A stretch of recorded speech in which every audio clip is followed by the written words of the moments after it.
We have Yes, very good. the Pornhub drum beat. That's pretty fucking good. That would be the first thing I learned on drum set. And then the other one that we good. added that I absolutely love is just Fox McCloud screaming at the top of his lungs. I know the exact one. Hey, wise guy, I'm on your side. Oh, I played the fuck out of Star Fox 64 as a kid, man. Every single It's so sound. good because we took a lot of time to make sure that the sound was at a halfway decent volume, so it did just blow out your ears every time you did it. Right. Except for that one. That one we didn't. Good. Oh. So how's everyone doing? How is everybody? You looking tired. Good. We're level 5, right? You are level 5. If you have not... no. Oh shit, he was memeing. Ooh, did I even do that? It's been a hot second. Let's See, here's the thing though. When I'm memeing when I'm memeing about levels, it's because I know what level we are. If I'm not memeing about levels, it's because I genuinely am curious. Yeah, no, Emily, you're level 5. You're good. Okay, just making sure, because I'm like, it's been weeks. Let me double check. You actually, the only thing is that you can choose 2 level 3 spells. The 2 that you have in there are just your free hexblade spells. You get Blink and Elemental Weapon. Both very good spells. Yeah. A Fireball and Fireball. Warlock cannot take Fireball by default. Let's see. They can if you cheat. Yeah, we're not doing that. They can if you're married to the DM. Yeah, that's true. That's true, yeah. I'd let you. No, I wouldn't. Every few minutes, we just look at each other. We just go, married. Yeah. We have to weird. We have to remind each other oh yeah, I'm like a horse bond. It's just fucking what? Oh yeah, we file different taxes next year. Horseband. Yes. I don't even know what fucking tax benefits there are to joint filing. I keep meaning to look that up, but I have no fucking clue. There's not a whole lot, to be honest, unless you have kids. The biggest thing that in our case is because me and Desiree are right on that fine line of income. If we filed separately, I would be in one tax bracket and she would be the one above that. But since we file jointly, we meet in the middle, and she's at the bottom end of that tax bracket, and I'm at midway through my tax bracket. So because we meet in the middle, we go at we get basically she gets a lower tax bracket because we're married because of what we make. Gotcha. But that's not a guarantee. It's literally just it happens to work out because of. That's I doubt Emily's a tax bracket above you, so I don't think it's gonna matter that much. I mean, Emily makes about twice as much money as I do on average. Then maybe bring her taxes down some. I barely make $20,000 a year after deductions, so it is what it that is. was the only that was the only break for us when we got married. And then we gave birth to a tax break. So yeah, that's what we call it. Your tax break costs you tons of money as well, so that's why you get the correct. That's what we call. That's what we call her. Annalise tax break last name. You pay less money, but also you pay more money. It is correct. And they look through the warlock spells at your leisure. I saw something the other day, and it was the average child from birth to 18 costs $1 million. And I was like, holy shit. And then I looked at it, and I was like, but I believe it. And then I looked at when the article was written, and it was in 2008, and I was like, yep. Oh god, it's worse.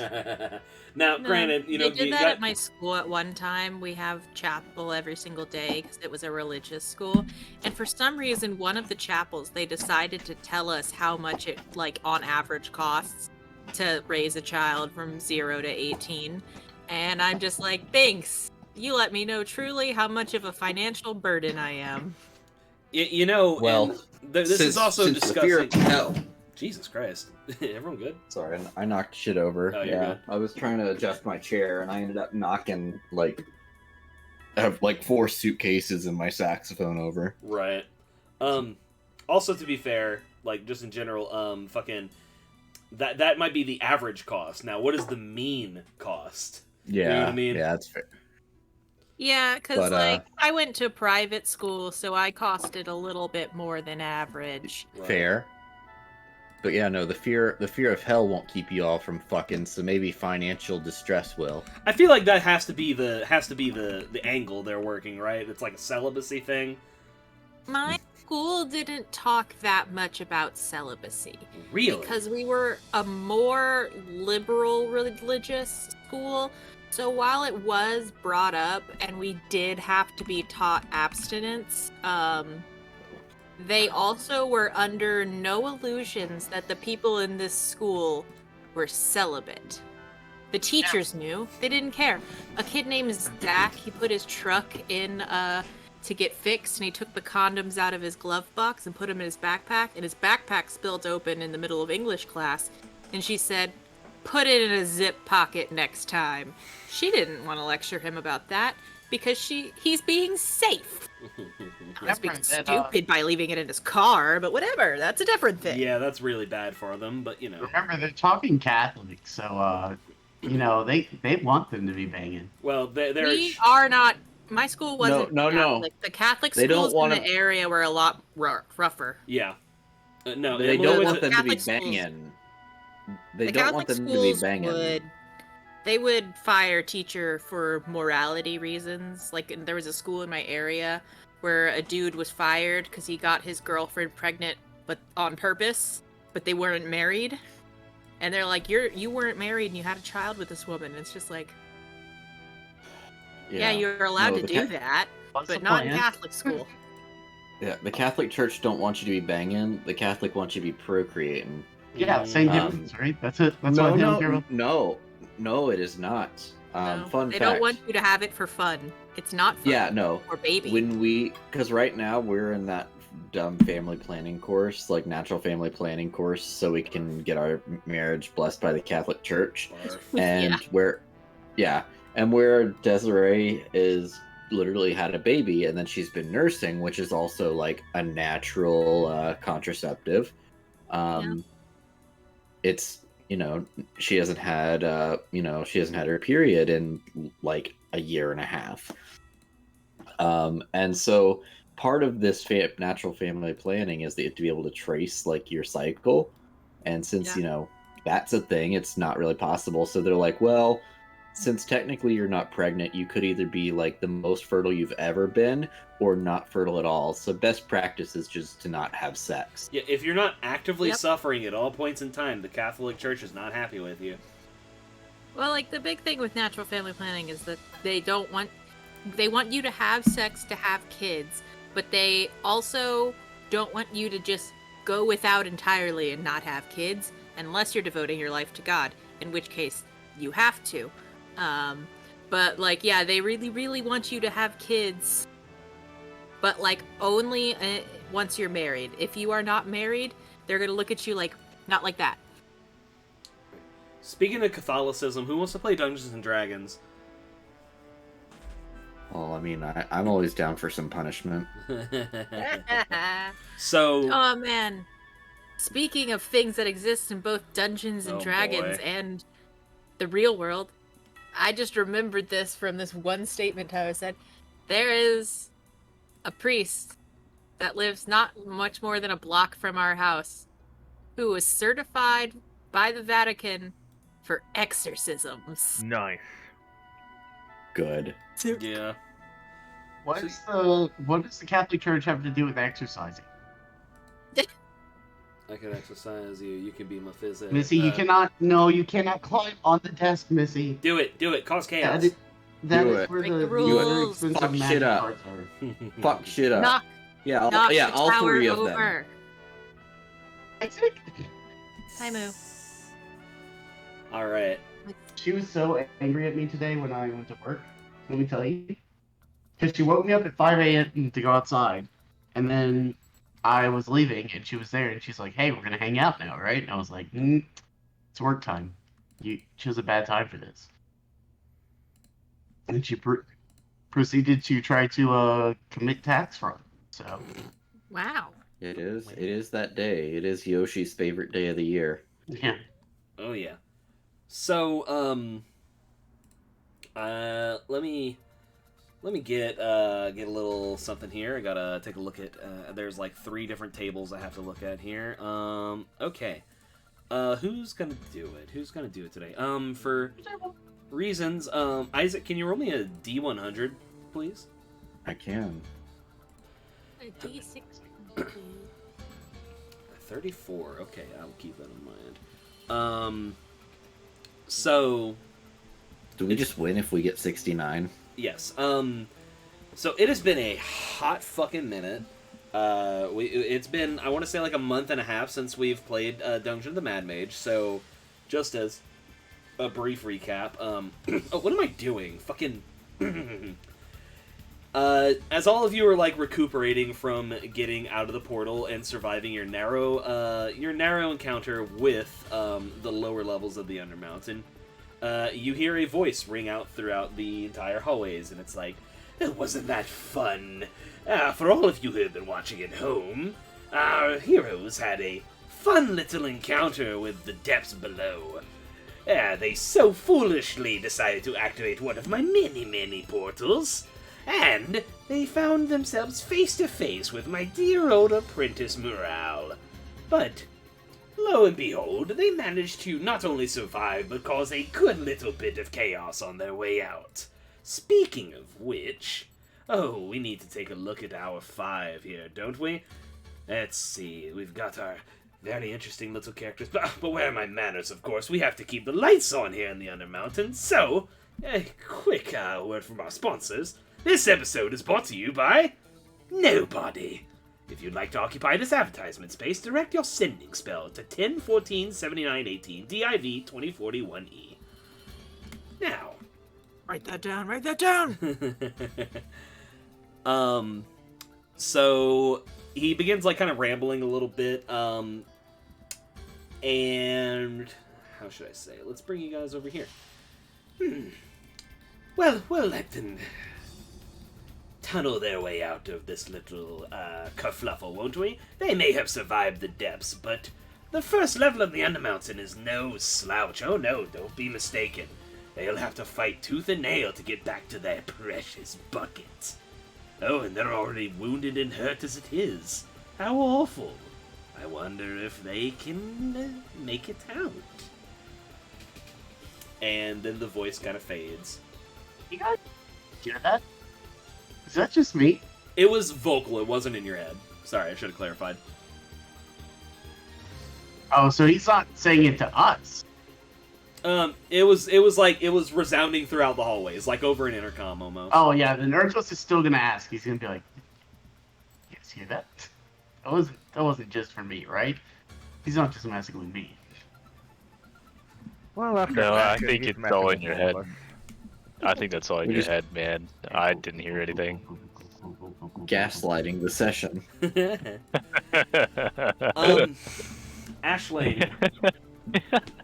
Ashling, Ashling, as you were like getting accustomed to this, and you're kind of still hurting a little bit. You definitely got the brunt of all the stuff that went down on the lower level. And as you're like taking stock of your possessions, you notice that the wand that you used, it is to get out of there. It has similarly basically exploded. However, you note that there's a little something interesting with your mirror. Your steel mirror's handle is now like, it's sort of gradients from being made of steel into the gnarled wood that once made up your Wand of Smiles. And the frame around the mirror takes the frame of like a smiling open mouth, but the mouth inside of it is like the mirror. And you now have a Mirror of Smiles. Hey. So what this does basically is anyone who sees their reflection, it's basically a Wand of Smiles, but in order to use it on somebody, you have to make them see their reflection. I felt bad So for I taking that from you. So I can make everyone except for the blind smile. Oh, way to go, Tyler. Yeah, what can I say? Ooh. Very ableist of me. This adventure was written in like 2016. You know, it was the olden times. Nah, but I'll take it. All right. So yes, you guys are in the first level of the Undermountain.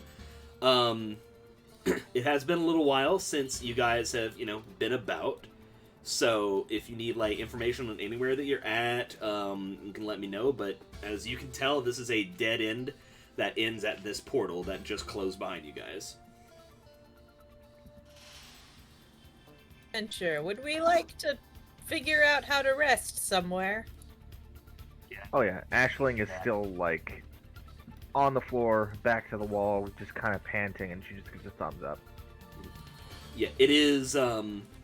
You definitely you're kind of like out in the open, so it'll probably be pretty dangerous to do that here. You're all kind of We're at battered. the end of a deadland hallway. How are we out in the open? I mean, like, there's no like door, is what I'm saying. Wait, like, aren't we like right down the hallway from the goblin place? Let's go Do steal you their think- room. Do you think we could get to that room and block ourselves in? I'm talking to the party. Yeah, I'm going to steal their room. Let's go. Okay. I have to keep an eye on you guys, but I also need to like make sure I see what's like ahead in the dungeon. I'm just trying to remember where the goblin room is. Yeah. So as You? you are going over there, let me take a look here. Oh, that is the wrong floor. That is the wrong I floor. believe oh, this God. to be a room. Yeah, hang on. Just I have give me a made it- second. Please I've lost wait for 5 No. seconds, my please. friend. No! I've lost my friends. Stranger danger. Like God, like if Oh shoot! Oh damn! we're getting back into the swing of things, and this is gonna. I wish Roll20 had a pause button. Like I swear to Christ, I would be using that on you people all the time. So Oh, mystery, jeez, Rick. mystery went up north here, and then took a left. Let's see here. Mystery. This is the room that had the gateway that you met Hallister for the first time in. Spooky room. Uh-oh. Let me see. I accidentally backed out of the game. Well, don't do that. You know what? I'll think about that next time. Alrighty. So yes, not quite the goblin room. And I It's believe a we room. lost Ertos as well. He's back there somewhere. I'm getting you. I'm getting you. Part of me is I like, said this you is said a stop, so I stopped. Yeah. Well, that Yeah. was mostly for everyone who was going. Okay, so yes, like I said, this is the room that the portal was in that you guys encountered and met Hallister through.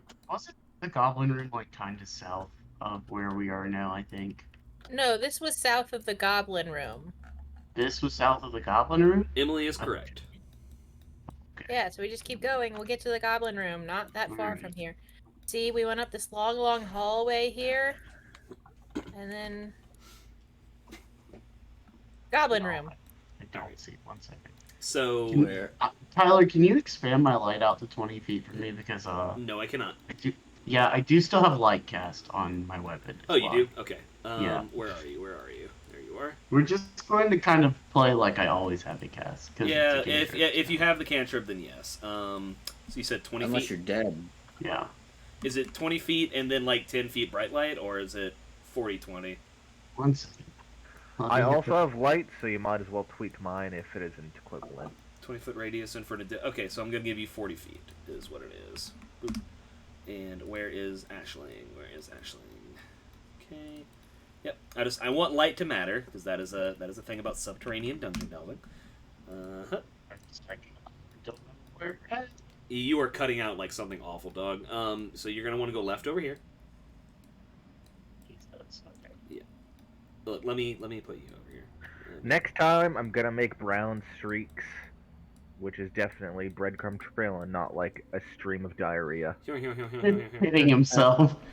So, let's see. You guys see this is the watch post where all those goblins were previously. It seems they've removed the bodies.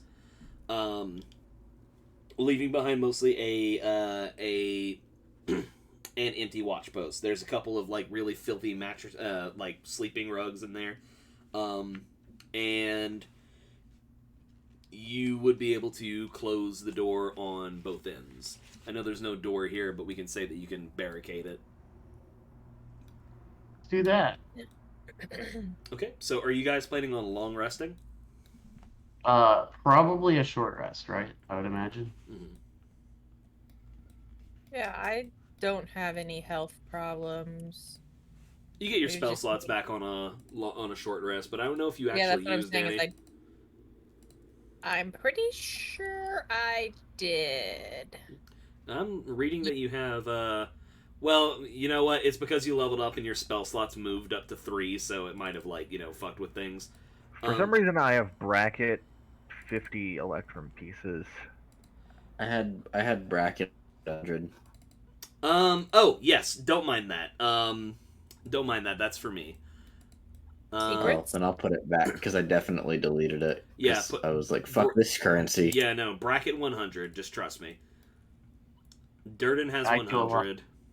Yeah, I was about to say, like, I would rather not have it than have to keep track of it, so I was like, fuck it, I'm getting rid of it. No, that's me. That's me. Stop touching other people's things. I'm the DM, everything is mine. Anyway, no, so... it isn't. Yes, you guys can take an hour for a short rest. Let me just... gonna roll a little something here. Okay. Spooky happenings. You guys rest uninterrupted. Save for about like 30 minutes into things, you guys just are suddenly joined. Like, you turn your head and you swear he wasn't there before, but then you just see this wiry old man just like sitting there on like a little rug of his own. He actually has like a hammock strung up in the corner. He's like, well, this is all terribly boring. You're taking a nap when there's so much dungeon to be had. Your guy almost murdered us. I know, and he did such a very good job, and you did a better one by getting away. I'm very proud of all of you. Thank you. That's why we need a nap, because some of these people needed a little break, maybe. I forget how fragile the mortal form is sometimes. Oh, very well, take your little snooze, but you better get moving quickly. The denizens of the Undermountain don't like to sit still for very long. And then he, what he does is, like, he leans back in his hammock and he, like, twists it, and, like, it begins to twist faster and faster and faster and faster until he's, like, spinning around in a blur, and then it kind of just, like, implodes on itself and vanishes in a blink.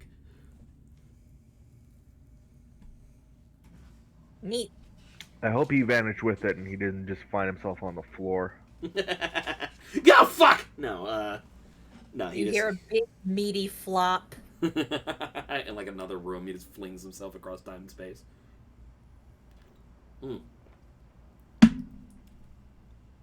Alright.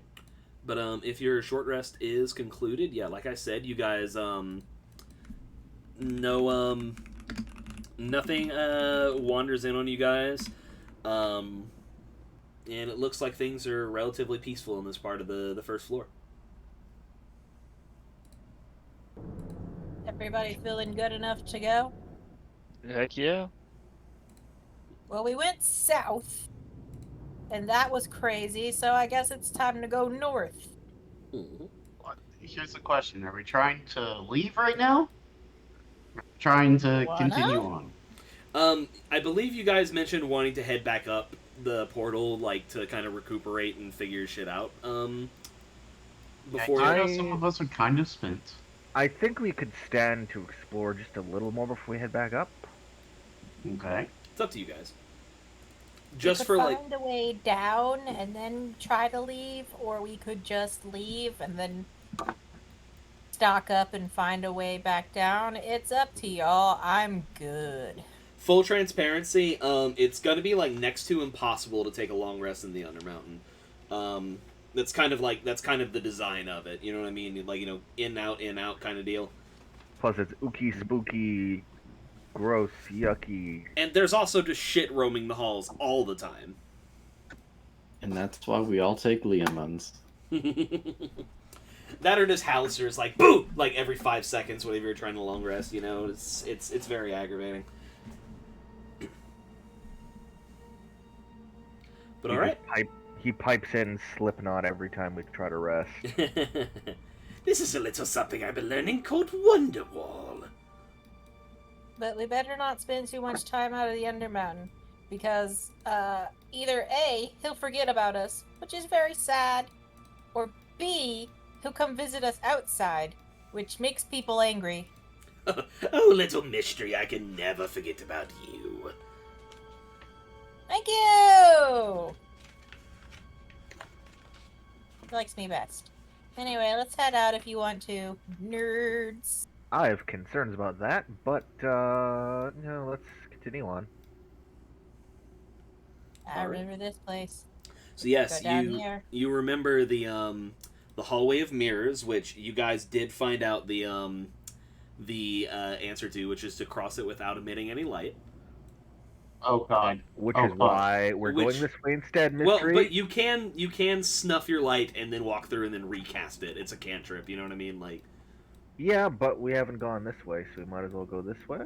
Okay. Yeah, Well, I was looks already like headed here. Hold on. Okay, yeah. If everyone can like. All right. So a few burned torch stubs and discarded potion bottles suggest that adventurers stop here to rest from time to time. The room is otherwise empty. However, however, you can all make me perception checks. How about I just use passive perception? Boo. What is your passive perception again? 20. It's 20 now. I see. Okay. Jesus. Yeah. Wow. Mine is 3. Nothing gets past this guy. Ashling, you're kind of like roughly. You've been like a little distracted. There's like. Ever since like your ordeal, you've been feeling kind of itchy on like some of like your, like around your neck, around like your shoulders, and so it's been kind of like hard to get a bearing on your surroundings. But as like everyone's checking this room out, trying to see if there's anything about it, you just hear, ka-chunk, ka-chunk, ka-chunk, like something heavy rhythmically stepping down the hallway back where you came. Do I hear it as yes, well? I heard that earlier. Not with a, with a 20. Yes, you do.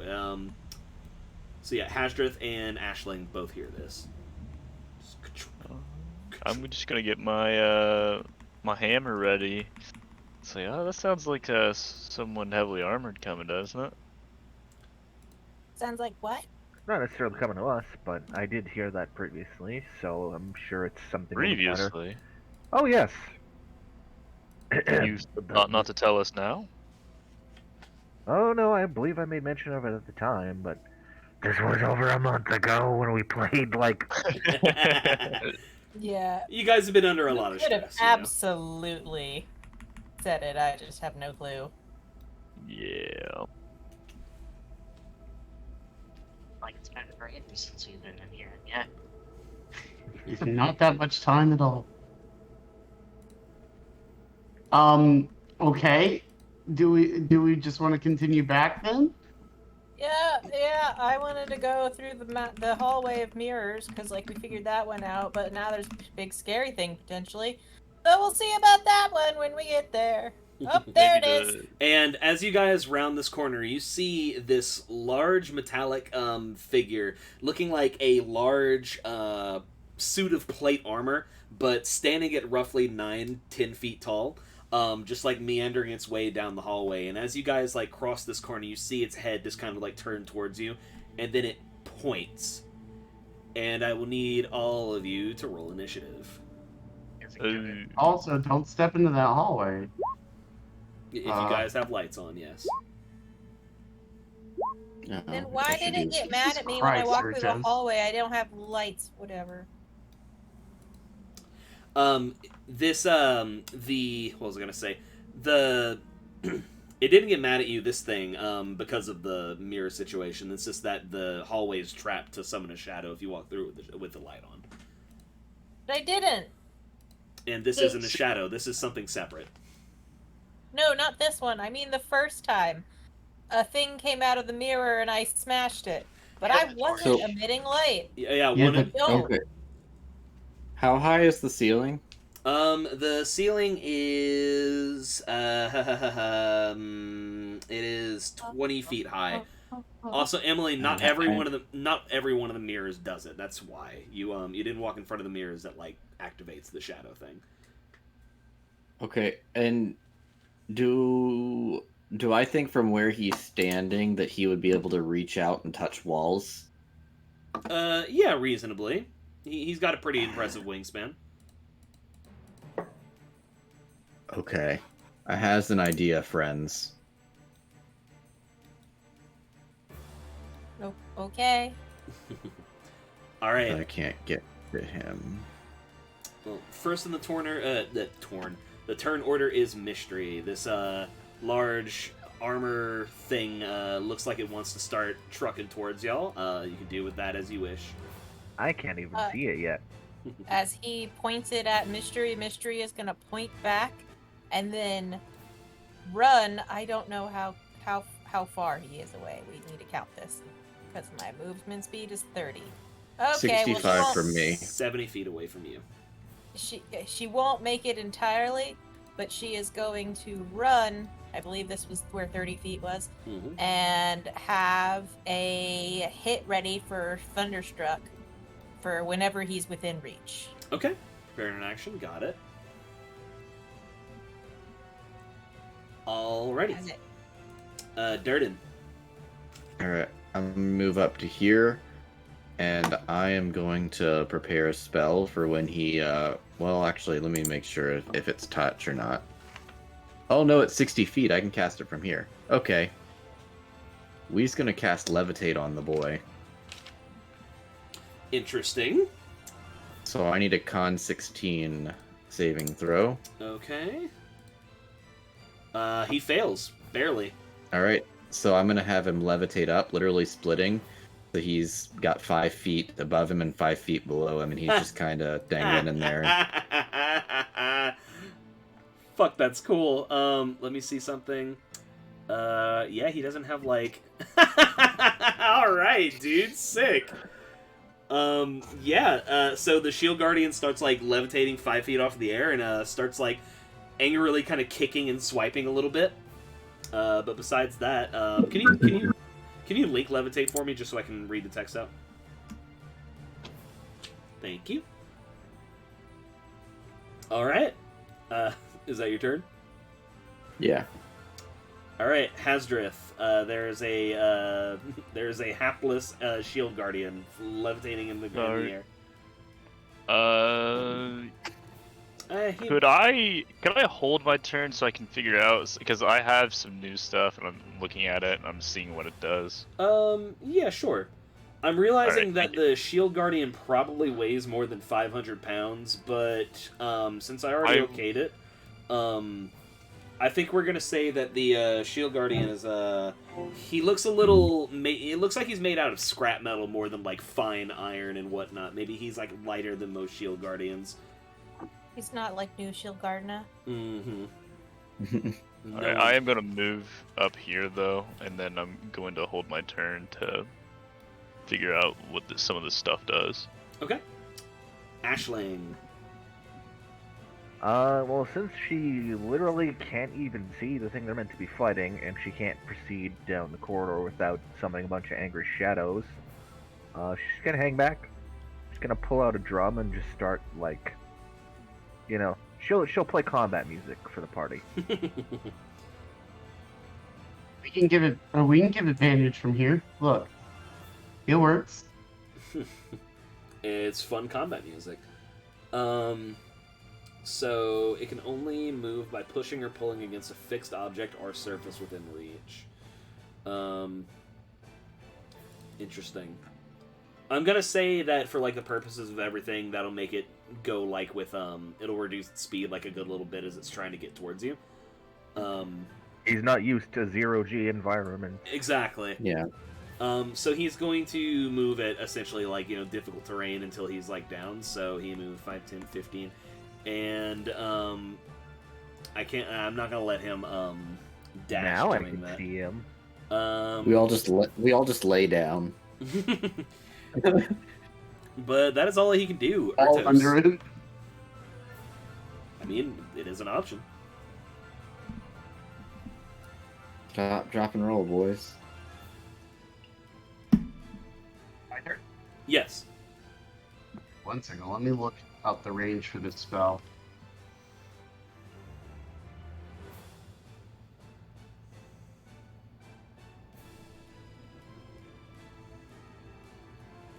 Uh, 60 feet.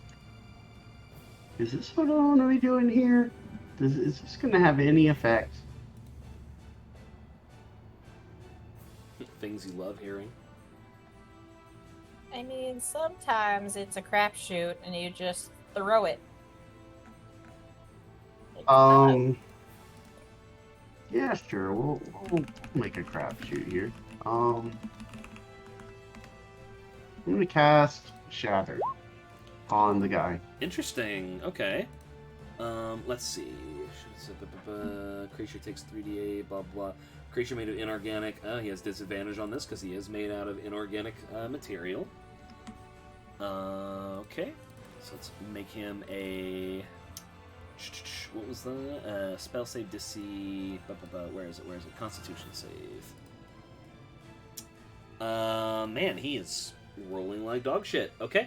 So that was 14 damage. Yeah. You just hear like a as like you see some of the metal that comprises him kind of just like shudders and little bits and pieces of like shrapnel fall off of him. Oh.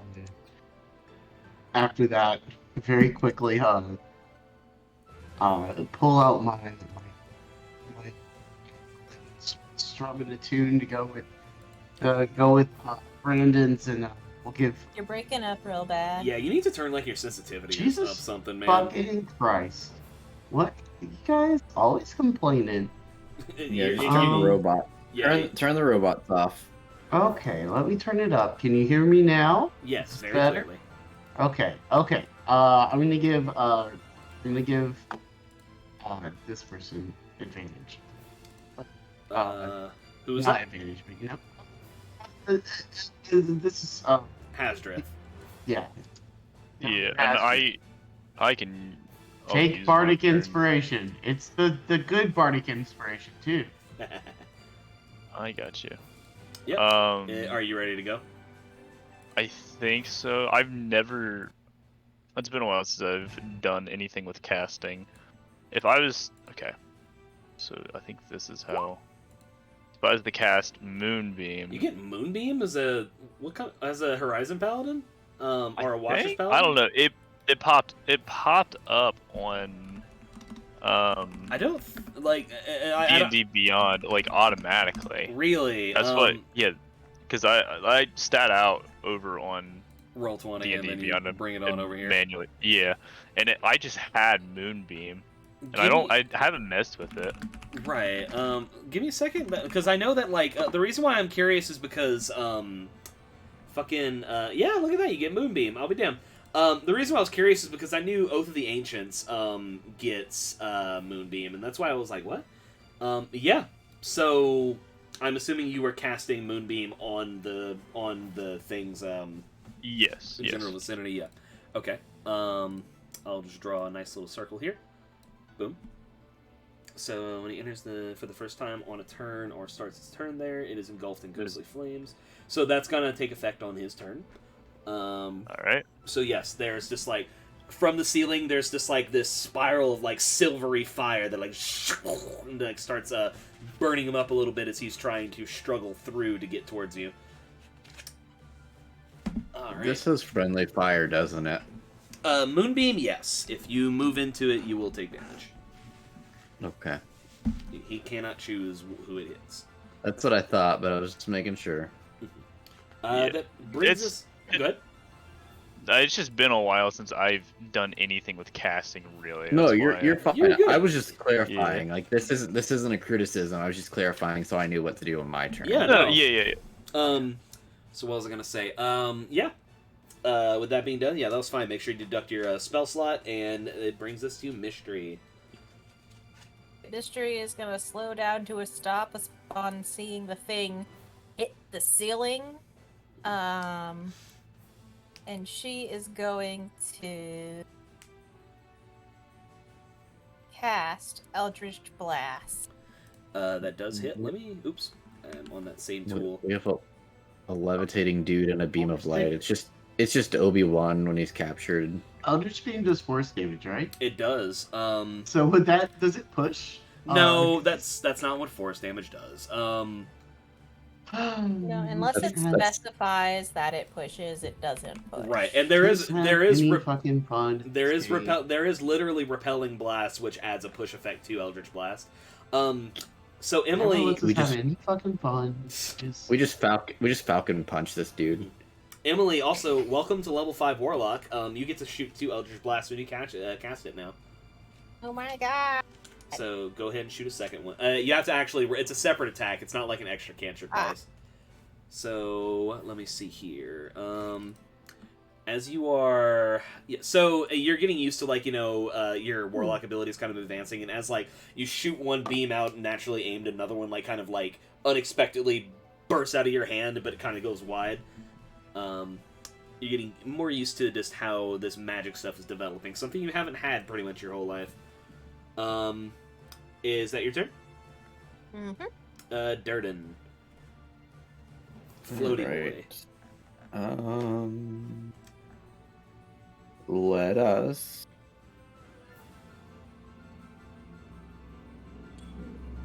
We're gonna say which now?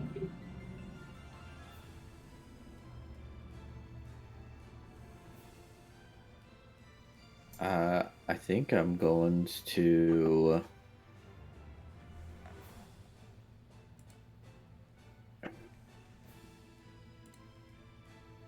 I think I'm just gonna blast him. Okay. But twice. Oh yeah, extra attack. Level 5 is such a good level.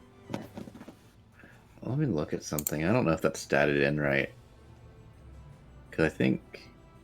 Yeah. Okay. Give me 1 second. Mm-hmm. 1. Funniest joke ever told, Brandon. Well done. Thank you. Okay, there it is. So there's the first blast, and there's the second blast. You just you fan the hammer from the side real quick and just and both of them kind of bounce off of particularly sturdy sheets of metal. All right, and then I don't want to get right under him. That seems like a bad idea. You will also be passing through the moonbeam, which will do a little bit of an ouch. Right. What's this X right here? That is the shattered mirror that Mystery broke earlier. Oh, okay. Yeah, I think I'm just gonna duck into this little alcove here. Okay. So I have a quick question. Yeah. With the moonbeam, it's emitting a small amount of light. Is that going to affect the dude any? As well. Until the spell ends, blah blah blah. Dim light fills the cylinder.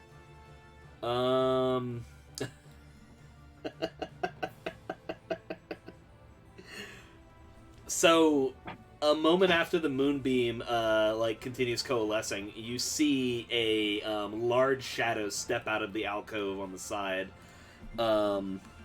As what appears to be a second shield guardian steps out from one of the mirrors, but this one is all dim and gray and just not the same. I wonder if I can do a tint on him or something like that. He's popping a tent. You know, all I imagine Hey. now is that one episode of SpongeBob where they have the paint bubble, and then he's like, "You know what would make this better? Another he's pumping up, making another paint bubble." Yes, absolutely. I'm gonna go ahead and add him to the turn order. Boop. That is very funny. Thank you. So with Durden going, that's gonna bring us to Hasdrith. Is he I floating? was back Is he on floating top. too, or is he walking? He's walking. I will. Also move- comes out floating. Mm-hmm. I'm gonna whack him. Okay. I guess you're not step. Yeah, because that's supposed to be just like generally. How big is Moonbeam? It's a 5-foot radius. Okay. Yeah. So you're not in it. 15 does not hit. It just tink and then another toink. You're trying to find like a vulnerable piece of the construction, and you're not really making any headway. Dang. Yeah. Alright, that'll be my turn. Yeah, you were back on top for a moment, Em, because I had to just reshuffle the turn order. Yeah, I like spaced out for like half a second. I was back on top, and I'm like, "There's no way I spaced out for that long." Ashling. So the drum beat as she's tapping her fingers across the surface of the drum is going to reach crescendo, and then it's going to cut off real fast. She says, "Think fast." Oh, that's fun. Spicy bowling. Yeah, spicy bowling. Well, that's the fucking name of the episode. Goddamn. Alright, let me just write that down. Alright, let's see. So, dexterity save, a fail, and then the other one is using a different stat block. So, let's just have that. Let's see. Boop. Both of them fail, and you see the Shield Guardian start to sizzle a little bit, as does the shadow of the Shield Guardian. Let's see here. You actually see as most of the Shadow Shield Guardian like kind of melts away at this, like vastly more damage than the actual Shield Guardian was. All right. For some reason. And is that your turn? That's me. The Shadow Shield Guardian is going to actually start swinging at the real Shield Guardian. Now I wonder. On here. Yeah, it doesn't really say anything about like typing or anything.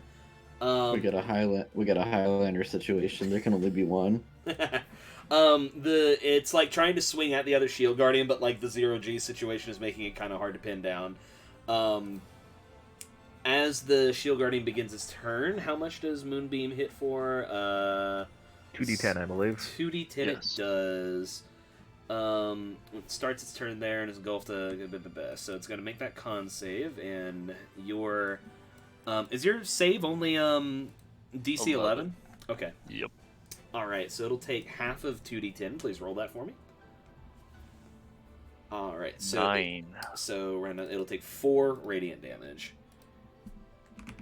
Alright, then it's going to, like, steady itself for a moment as it, like, grabs onto one of the walls and then tries to start pummeling you, Hasdrith. Alrighty. So it makes 2 fist attacks, a 20 and a 24.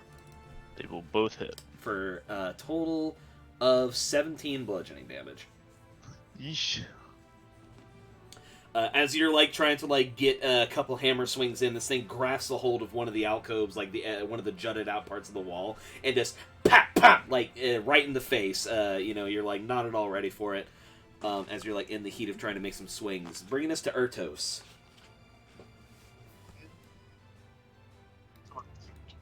Do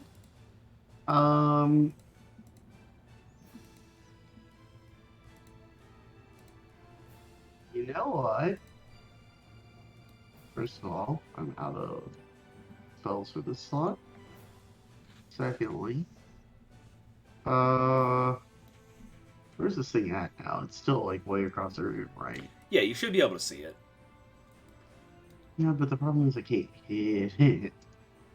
We're just gonna hit it with a vicious mockery. Okay. Let me take a look here.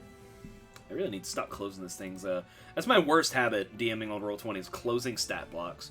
Yeah, I just always double click it to shrink it down. Oh yeah, and that's what I should do. It fails. I don't. You hear like the metal just kind of shudder slightly, under the weight of your ruthless jeering. Okay, and is that your whole turn?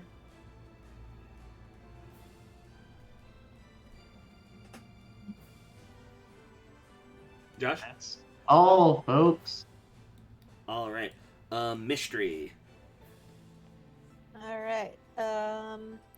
I have a genuine question. If Yeah. I throw my axe, does it do the same amount of damage and I only get 1 turn, or do I still get 2? Because it's not like a returning weapon like Hasdrith's is. Oh ho ho ho! But remember, I can summon and unsummon it because it's soul bonded. Oh, is that like something? What do you have to do?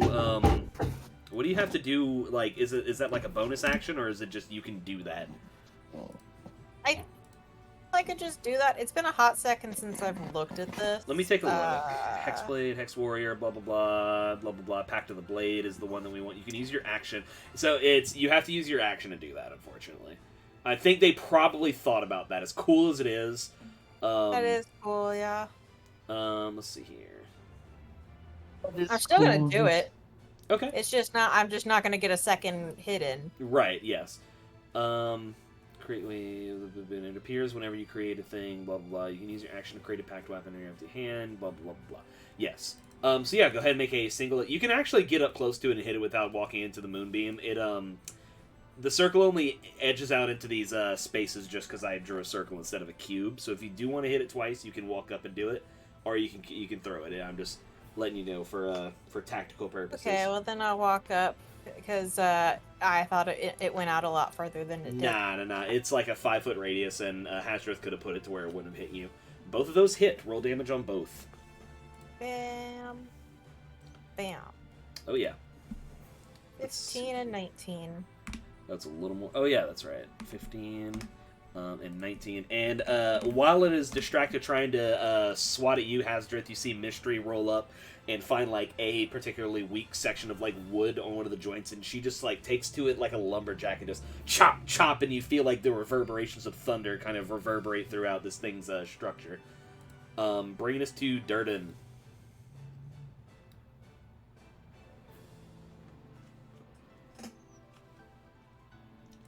Unless it is baby time.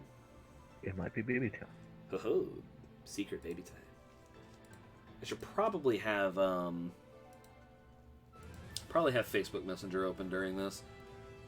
I don't think he put anything in the Facebook Messenger. Probably not. I'd say just hold his turn, and when he comes back, Yeah. he can take it. For sure.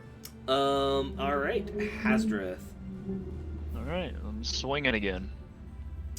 16. Yeah, unfortunately, yeah, it's, as, like, Mystery's getting the good spots, it seems like it's putting all of its, good stuff, well, actually, here's the thing, you are currently, you do have Bardic Inspiration from, Ertos, which I believe is a D8 now, and the fun thing about Valor Bard, is, Combat Inspiration lets you add that to, your attack rolls. Sweet. So yeah, roll 18, and that does hit as you're like close to going off track, and then like just some of Ertos's music like kind of fills your ears and guides you to strike correctly. You can roll damage. All right, that's 9. 9. I think I will Divine Smite as well. Okay. Was that 2d8? It is 2d8 for a level 1 spell slot, and an additional d8 for every spell slot you go up from there. 11. All right. Yes. And then I will swing again. Okay. And 22. Yeah, that definitely hits. Roll damage. 12. Oh yeah. As like your as the holy energy like pours out of your hammer, you see like the diamonds that form the spikes on top of it like flash brightly, and you see like energies kind of ripple throughout the construction of the shield guard, and you see like a lot of cracks begin to form. It is still holding together, but perhaps only slightly now. And unless you have a bonus action, we'll take it on back to Aisling. Oh, I think that'll be it. Oh, all the dust down here has me. And she's gonna acid splash. Naturally. Alright, that's gonna be a dex save from the both of them. Oof, that's rough. And where are you? Where did I put you, Shield Guardian? There you are. Alright, both of them. The Shield Guardian itself actually succeeds. But the shadow begins to like it just starts like sizzling and kind of disappears under the weight of the acid.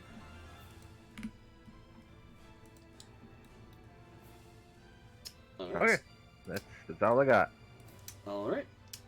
Shield Guardian is gonna go, and it is frantically trying to. It is like frantically trying to maneuver its way out of this situation that it has found itself in. But he's still gonna have to make his con save. Roll me 2d10, please, Abe. 6. And as it like tries to latch on to one of the walls to like push itself away, you see the arm that it grabs onto the wall with just fall off completely. And as it like tries to reach with its other arm, the other arm just like crumbles to dust. You see it just like you hear like the sound of screeching metal against screeching metal as like it kind of compresses into itself and then falls apart into like a pile of dust and shrapnel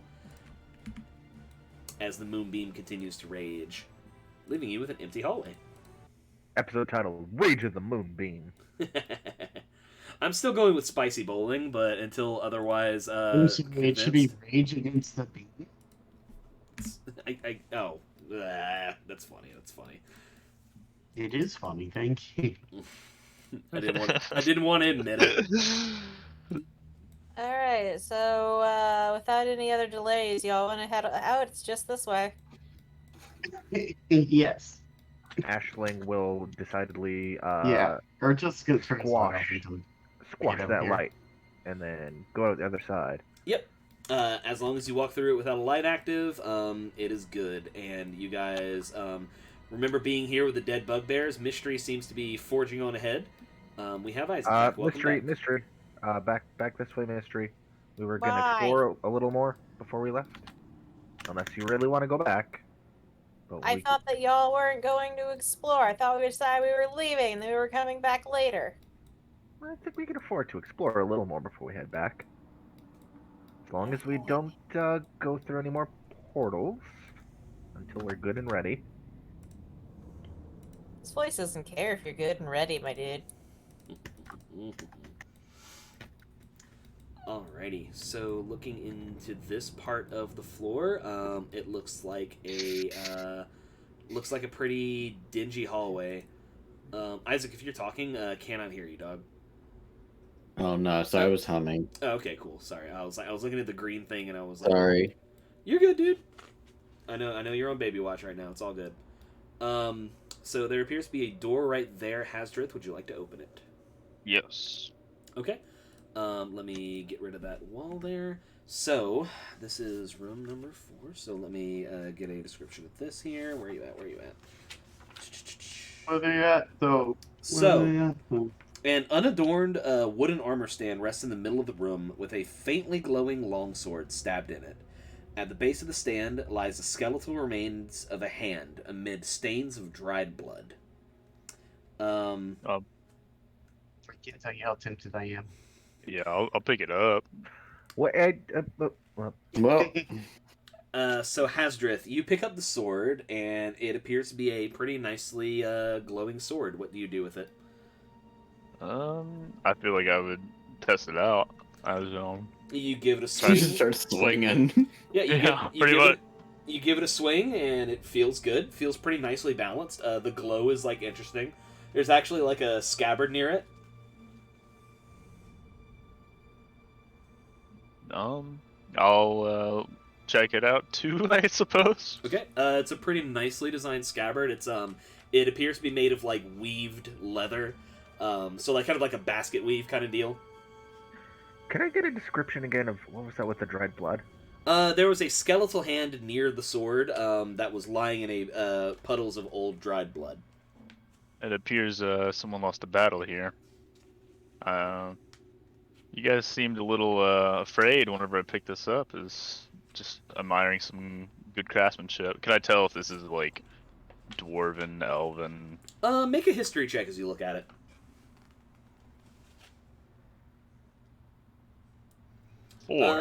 You're not sure, but you know it's not dwarven. Might I have a look at that? I might have a better insight. No offense, but Yeah. Okay. Hasdrith, as you attempt to hand over the sword to Ashling, you find that you cannot let go of it. I Yeah, fucking knew yeah. it. Yeah. If you I'm just hand it over, frantically, like, as I'm trying to hand it over to Ashley, I'm like, what? Ugh. And he's like the Spider-Man with the fork on his hand or whatever, trying to shake it off. And After like a particularly like vigorous shake, the blade falls from your hand as if like letting loose with a bunch of like so much like glue. It clangs to the floor and then it disappears and reappears in your hand. yes, parting is such sweet sorrow.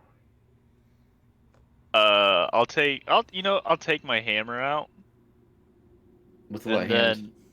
then the opposite hand.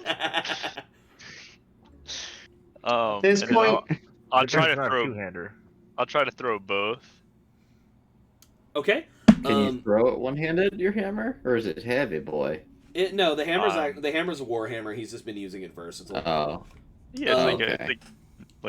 it's like Mjolnir. That's the whole point of it, is to be thrown. So yeah, At this point. you throw Dumathoin's Wrath, and it does like the arc that you expect it to. As you try to fling the sword, it like gets like a foot away from your hand, disappears, then reappears. Guys, we have an issue here. it's gonna come up and be like, okay, well let me see what I can do. Sounds he's like going you have to, an issue. He's going to come up and strum his mandolin here. And we're gonna try to cast Dispel Magic on this thing. Before you do that, make me an Arcana check. I feel like that's fair. Oh Jesus, okay. Okay, well, you know. Roll 2. Hey, it's not magic. So, you do know, as you're like kind of like thinking about this, Ertos, you know that this is probably some kind of magic effect, but what's more, it's probably a curse, something that Dispel Magic wouldn't get rid of. Yeah, buddy, you're fucked. Good luck.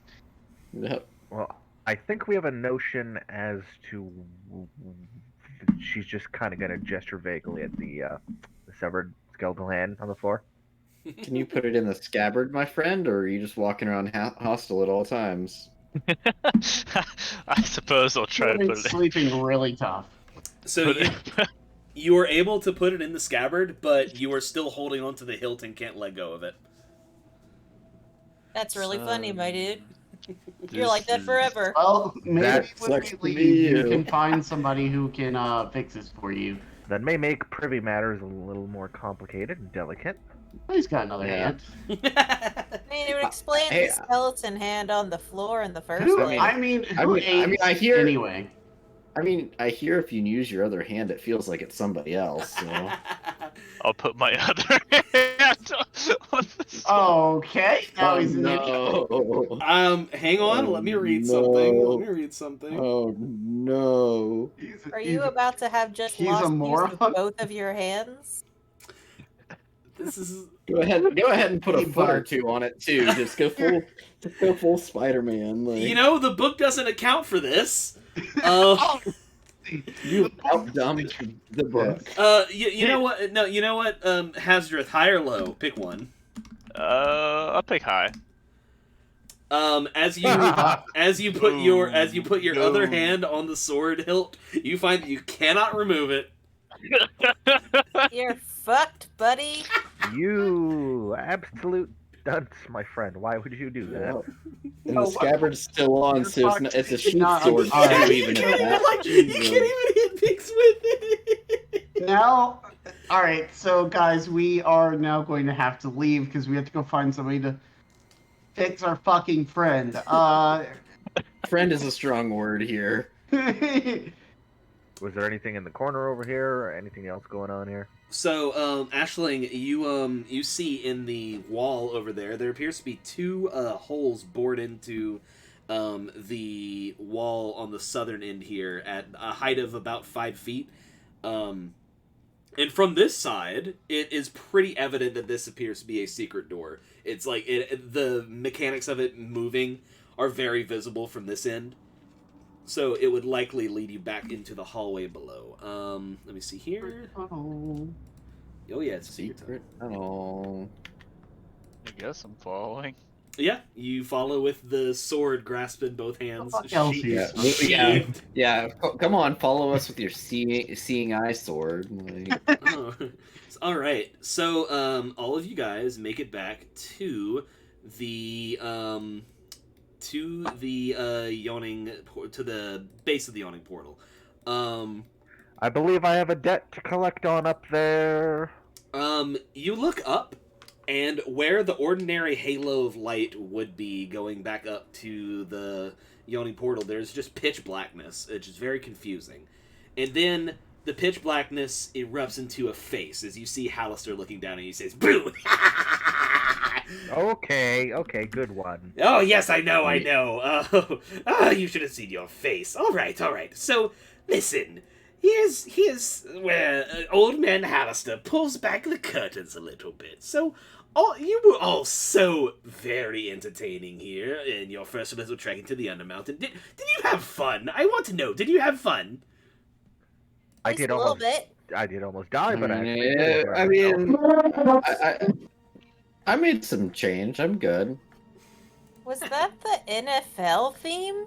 Yeah, how'd you have it turned off? I'm sorry? There was like a vague sound that sounded like the horn section I at the heard beginning of fucking one of the NFL trumpeting. themes. I'm surprised you guys heard that. Yeah. Anyway. The beginning part.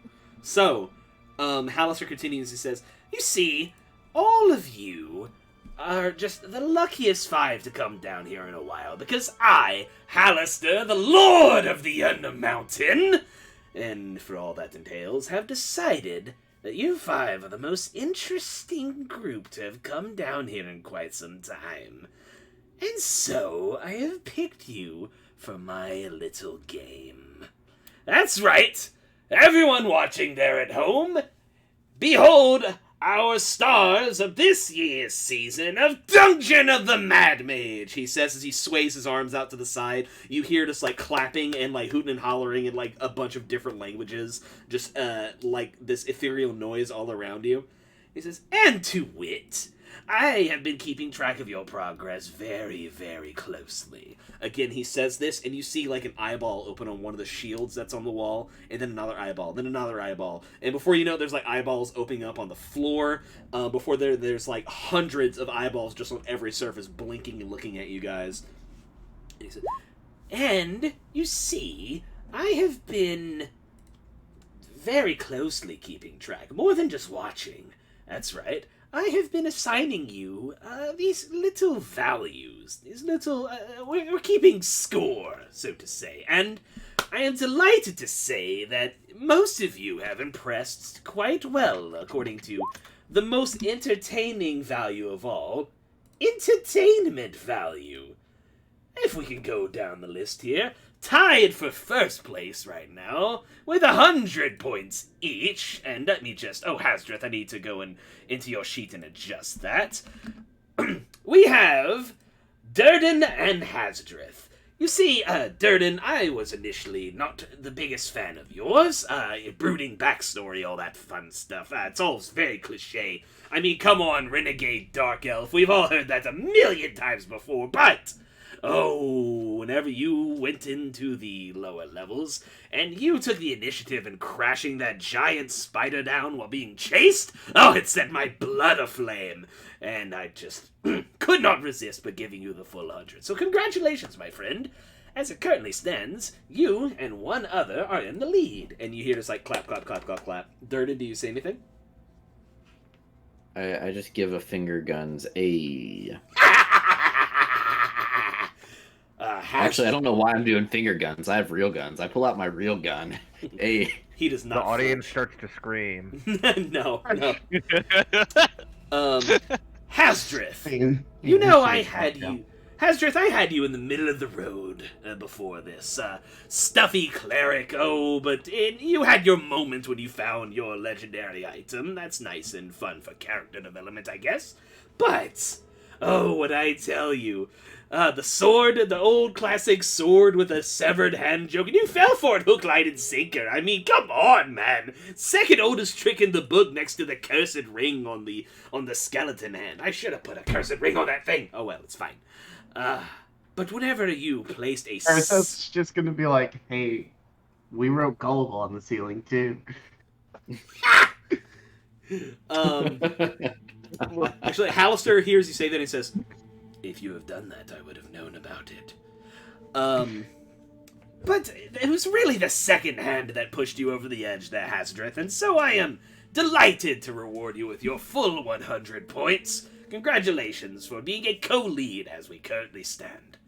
Then, of course, move to the middle of the road, those who still have quite a little bit of potential. My dear Mystery Madblood, are you enjoying yourself here in the Undermountain? Yeah, but I think I'm gonna have to kill those two, because they got better points than me. Oh, we can call it motivation, my dear. You see, you're currently sitting at 75 because I admired your tenacity and your ability to take charge with tromping through this place. But, of course, like I said, we've got to keep you hungry. Of course, you are my favorite, dear. He, pops over and pats you on the head. But... I will kill them if you ask. Oh, I know you will. But we'll save that for a later episode, won't we? But listen.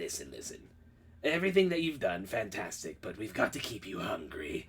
If I start giving you all the points to lead off things, that's not going to be good for the audiences. You've got to have a narrative. You've got to have an arc. Plus, let's be frank, no real very defining moments quite yet. We'll work to some sort of big climactic conclusion, and maybe then you'll take the lead in the points, won't you?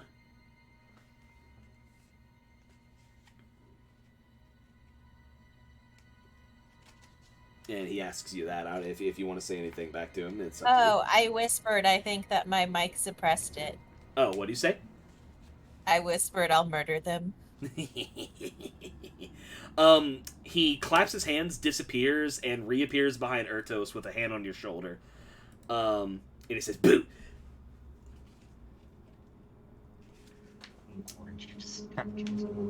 Yes. You know I was excited to get you down here. The Blue Bloods usually last the least amongst everyone who comes down here. I was waiting for the Shield Guardian to rip you in half. I really thought the Mural was going to do you in, but, oh, well, you proved me wrong. Really, it was the thinking while escaping from my Scorpion-esque apprentice that really made me like you, my good man. But as I said, we've had those two big defining moments with Durden and Hasdrith, and I couldn't quite in good conscience give you the full 100. But just let me tell you, I am keeping my many eyes on you. You see, Go whatever. I don't need your validation, old man. Kind of sounds like somebody who isn't. Sounds like something somebody who's not winning would say. As you say this, Ertos, he looks you dead in the eye and says, "You don't know how wrong you are." He coughs and coughs up a little bit of blood. He looks at the blood in his hand. He licks it and then he shakes it off. Anyway, and of course, someone has to come up last. And Aisling, dear, this isn't an attack on your character. It's just that I don't like you.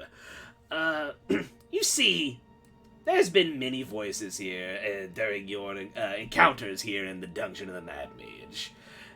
You've done a couple good things. Yes, of course you instigated the meeting with me, which is where most of your points come from. I was very appreciative of that, but every little step is, oh, maybe we shouldn't go here, maybe we shouldn't go there. Let's not step into the fun hallway of skulls and see what happens. I was very disappointed by how often you hesitated. So, let's see if we can do better next time with your 50 points, shall we? Well, we wouldn't want your game to come to an abrupt end, would we? We wouldn't! And that brings me to my last point before I let you go. You see, I've been having such a fun time here with all of you, but I came to realize something. Once you go back up, And there's nothing that will keep you coming back down here. I mean, you took like a little bit of a bet, and that was it. I mean, you could go back up, get your gold, and never walk back into the Undermountain ever again. And that would just be so very boring, wouldn't it? No, so we can't have that. So, of course, he like, sets one of his hands to, like, look like it's about to snap, and then, like, another arm just, like, comes into view, like, from behind this hand at, like, the elbow joint. Before you know it, there are 5 arms at his elbow joint, and all 5 of them snap all at the same time. And each of you is struck with a particular, burning kind of pain. Mystery, you feel a striking, like, sensation around your right eye. Ertos, the pain strikes you around your neckline. Durden, on the palm, or actually the back of your right hand. Hasdrith, it is localized in the center of your back. And Ashling, you feel a burning sensation over your heart.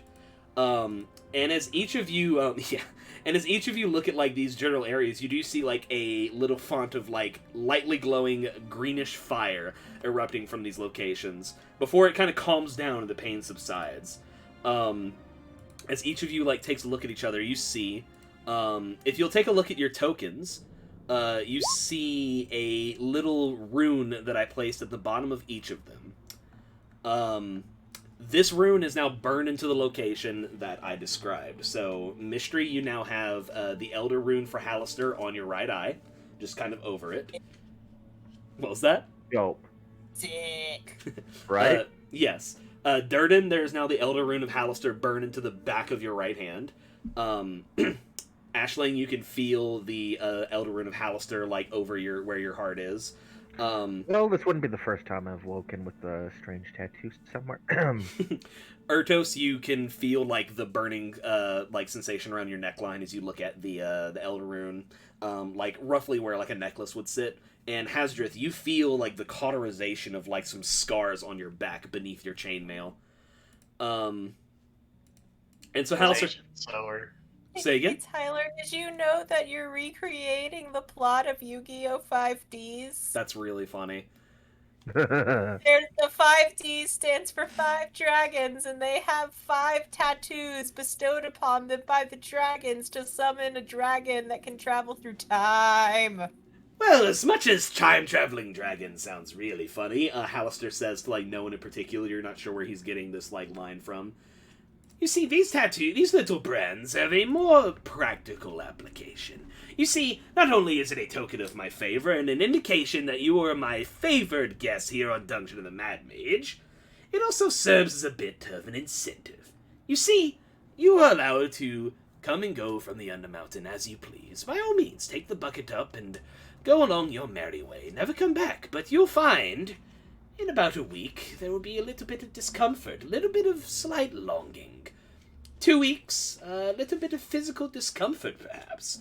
Itching, sweating, maybe like a little bit of a hangover sort of feel. 3 weeks, and you'll begin to feel consistent pains, the likes of which could be akin to an illness, perhaps even the ravages of heartbreak. And in a month, I think you'll find yourselves to be quite dead.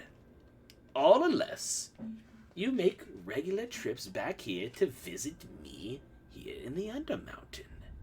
And if you manage to reach where the true me is, at the center of all of this, then maybe, just maybe if you've earned it, I'll remove them for you. Isn't that fun? Can I keep it? Worst venereal tooth I've ever had. Looks really cool. Maybe.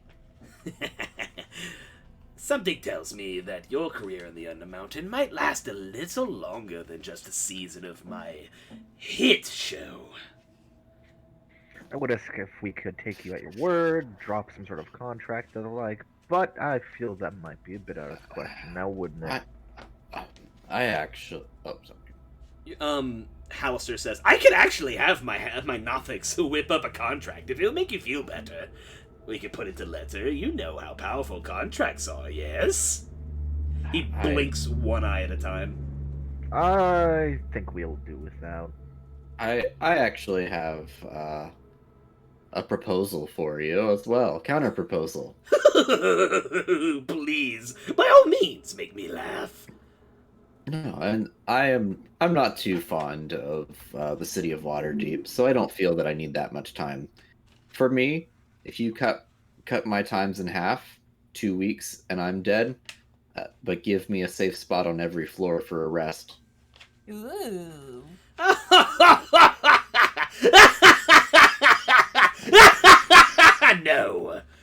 No, that's very funny. That's very good. Oh, you almost had me thinking about negotiations for a moment there. But boy, listen, the danger of the Undermountain is what gives it its kick. It's that oomph. And what do they say? I suppose absence makes the heart grow fonder. In your case, quite literally. No. And I'm not saying you have to take a full 2 weeks vacation. You can come in every day if you want. But no, the rest situation in the Undermountain is non-negotiable. You'll have to earn your respite. And who knows? There are other portals here and about. Maybe that will make your passage throughout the levels more expedient. You'll find your ways to safe locations. Maybe you'll carve out a little niche of your own in Skullport. But that's neither here nor there. Actually, it is there. It's in Skullport. A good try, though. A very good try.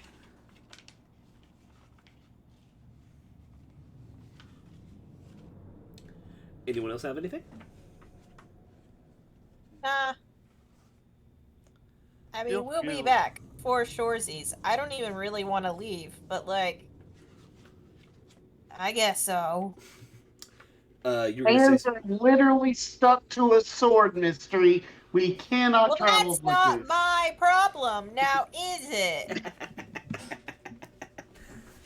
I feel like as they're bickering, Hazard is kind of trying to sneak his way up to Hallister.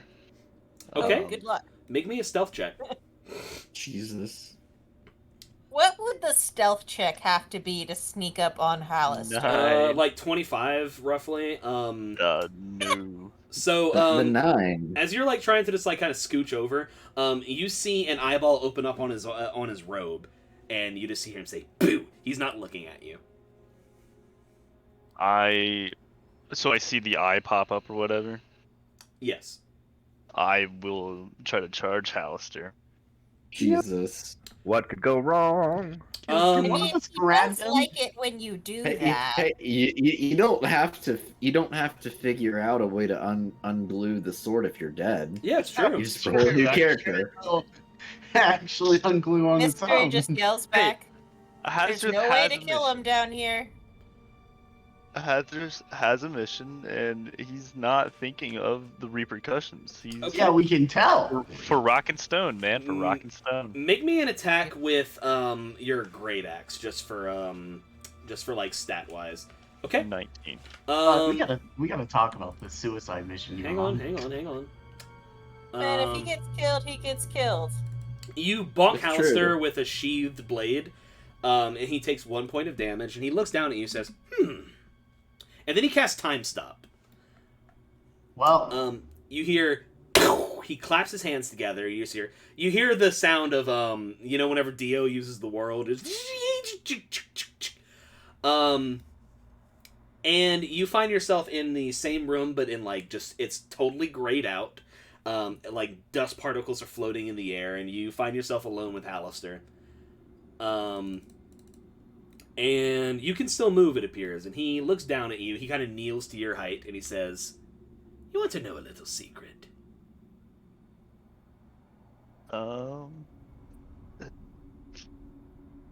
He's gonna stay silent.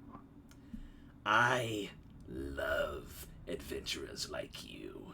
Oh, I really, really do.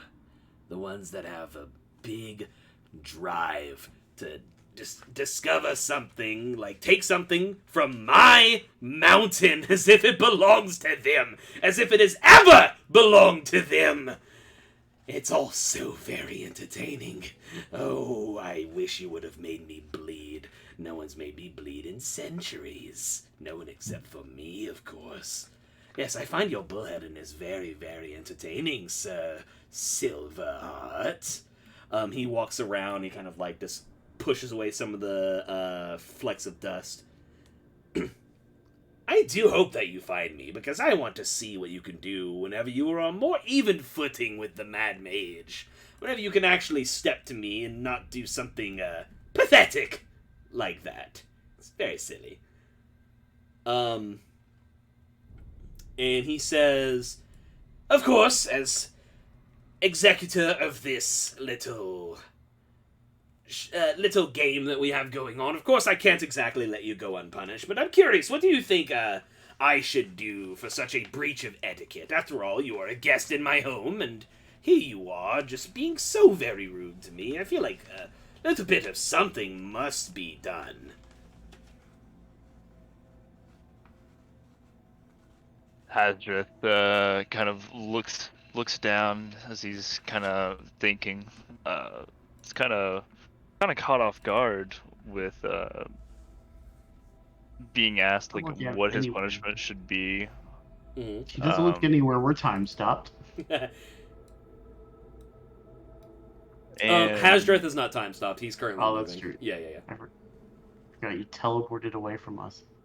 And No, as far as we know, he just bonked Hallister, and nothing has happened on the other end. The rest of your party is still like acting shocked and like frozen in time, you know. And Resistance actively rolling his eyes.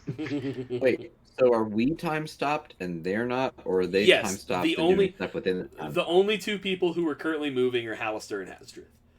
Oh, okay. I was gonna say if they were in like some demi plane or whatever, but their No, body no. was still there. I was gonna No, fuck they're around. they're but- still in the well room. And find out. So yes, Hasdrith, what were you gonna say? Hadrith is just gauging his options, thinking of what to say, and as he's caught off guard, and he looks up at Hallister, and he says, I don't know, he says a duel. He says, face me one-on-one. A duel with me. Remove this curse. Let me have my full arsenal, and we can fight each other to the death to see who will come out on top.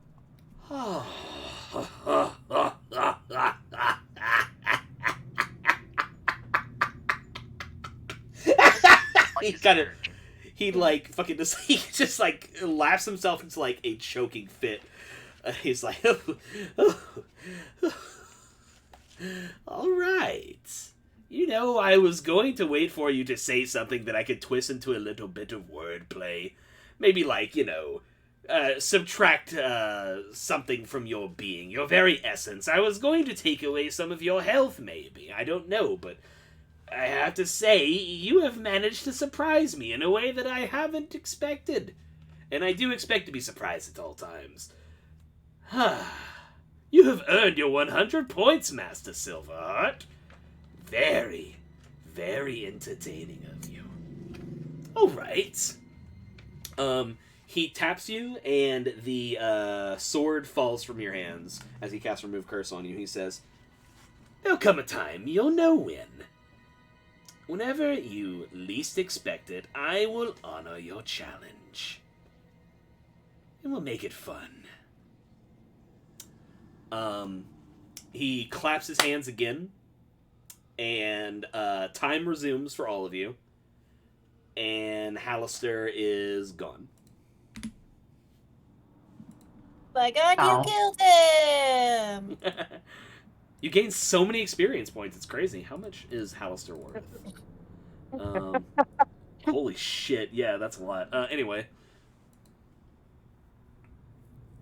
So yeah, as far as all of you know, what you just saw was Hasdrith running over to bonk Hallister with his sword, and then in the blink of an instant, Hallister was gone, and his sword is on the ground now, away from his hands.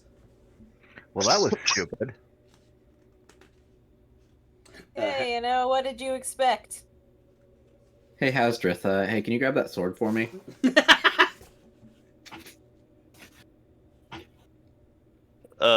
He's not paying attention. He's still looking down deep in his thoughts. Hasdrith, Alright. you alone hear in your brain. Oh, and by the way, I almost forgot something. Keep an eye on the other dwarf. She's important. And Hazard just looks over, just staring her down. Why, yes, that is the sound of your ancestors screaming and cursing in dismay as you attempt to throw your life away. Well, anyway, I'm gonna cast Spider Climb on myself and walk up the well. Okay. You successfully do that, and then I'll give Durnan like a gold still. Like I'm not trying to cheat her out. All right, Like, yeah, you got it. So yeah, no, I'm not trying to be that guy. I just have flair. okay. So one by one, each of you. Woo. Yeah, one by one, each of you goes up the bucket. I'm gonna say, Mystery, you're longing for being in the Undermountain. You are the last one to go up. Probably. And so as you go up on the bucket ride, which takes a couple minutes, you see, surprise, surprise, Hallister is like hanging onto the rope just all of a sudden in a blink, and he says, "So just between you and me, out of the four of them, which one do you want? Which one are you thinking is the most murderable, right?" Oh, I've been thinking about this for like a little bit. Because, like, I don't know. That other Dorothy, he's trying to be like my friend, but, like, I don't know. There's a long history there. I don't fucking trust that. You have no idea how right you are, little Mad Blood. You are destined for great things, believe it or not, and not just because you're my favorite. But I mean, of course, yes, the Noble Knight, those are always fun ones to murder, right? I mean, oh, everyone's so sad, they get big state funerals or whatever, yada yada yada. Just another dead cop, what can you say? I was thinking, Hey, Cap, am I right? right? Yeah, but then we get a day off work because Jesus. Hey, as we established in the last session, Blue Lives Matter. Durden gets a point of inspiration. Bro, there was a cop funeral in our town that shut down the whole major, like, one of the major streets in the city and had a giant American flag over the street. And I'm like, look, it's sad, but not shut down the major road in the fucking city sad. we had a situation where there was a cop that committed suicide, and they had a big procession for him. Like, they literally like found his body in his cop car, like he committed suicide on the job. Oof. And so they had a big like procession for him, and it literally like went through like all the major part of town. Yep. So the thing that they failed to notice is that when they blocked it off, they blocked off access from emergency services. Oh no. Yeah. God damn it, guys. So the ambulance couldn't get out. Jeez. Let's honor this man's service by denying services to the rest of the city. That is how it goes. Mystery, as you're like reaching the top, Hallister like sees you're getting closer, and he starts to like kind of become translucent, and he says, "So is that your final answer? Hasdrith the most murderable?" Far, but I don't really know these goons that much. There's still plenty of time to change your mind, but I'll write some notes. Do keep an eye out, my little apprentice. And he pats you on the head, ruffles your head a little bit. And by the way, the rune looks good on you. And he taps you on the forehead. Thanks, cool spot. I thought you'd like it. And as like the light shines on the bucket as you come up, he fades along with it. And you guys find yourself back in the Yawning Portal. Boop. Also, cool spot, terrible game. Terrible what? Video game. Oh. Cool spot. Never heard of it. I don't know what he's talking about. And as Ashling ascends, she'll say, 10 gold, I believe I was owed. You hear like someone just like grumble off to the side, like, God damn it, every single one of them. The yawning portal doesn't. Actually, no. I'm so sorry. So what happens whenever you guys crest over the side is you see there's some new decorations in the yawning portal. You see several of the tables have these glowing crystal balls, and there are also some hanging crystal balls hanging from below the rafters of the open air balcony that makes a donut around the middle of it. And then there's just a plasma screen TV on one of the walls. yes, of course. No, but this place is always so festive.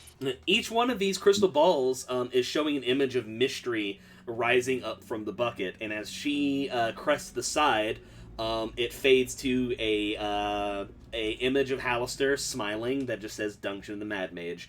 As you crest over, Durnan looks at you all grimly. He has a new token now. And I want to know, whenever Mystery sees herself come up with the thing, she's gonna look at the other dwarf and go, "Did you hear all that?" I would say in the confusion and the chaos, he probably didn't hear it. Okay. Wait. Well, Mystery was just gonna say if he did that she meant it. Okay. Oh, no. So, let's see. Durnan has a new token because I thought that it's funny that he has the same exact light hairstyle and facial hair as the dude from Disco Elysium, so he looks like this now. So Durnan greets all of you. Put respect on Harrier Dubois' name. It's true, yes. So yes, you crest over, and he takes the gold from you, and he hands you the winnings of your bet, Ashling, 10 gold. And he says... Sorry. I mean, Tequila Sunset. Fucking, yeah, really. Ambrosius Cousteau, yada yada, etc., etc. So, yeah, he hands you the 10 gold that you're owed from your bet, Ashland, because he kind of hedges all the bets on his part of the bar, and he says, "So, Dungeon the Mad Mage, eh? You 5 all right?" Oh, better than ever. All right's a strong term, but we're here. I don't know exactly what Hallister sees in all of you, but it's a bit of a dangerous game he's roped you into. I'm afraid... Go ahead. I said a bit. Yes. You don't know what he sees in us, but you do see that we're all still here, yes? Good point, I suppose, but it's a bit more to Hallister than just your ability to survive a dangerous situation.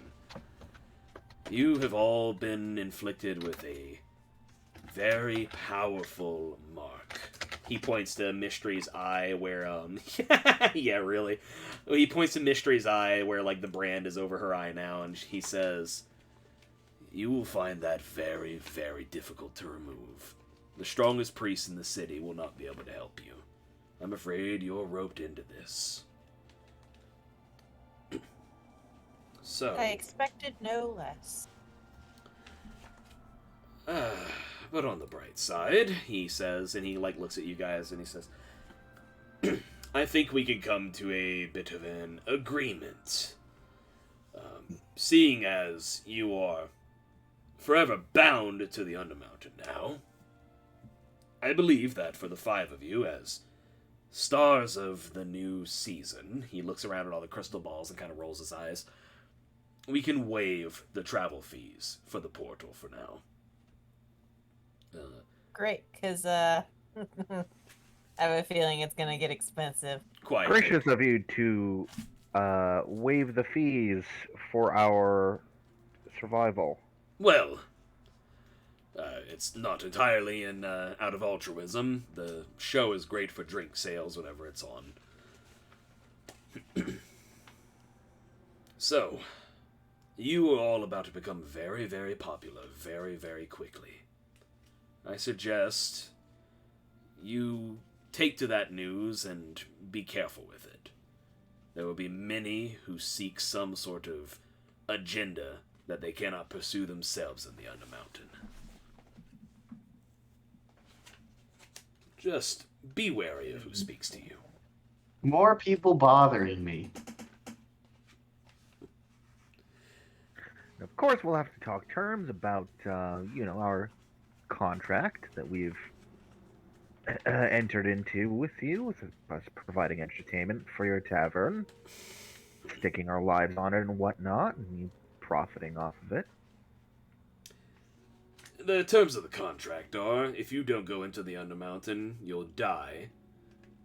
And I'm not charging you to go up and down.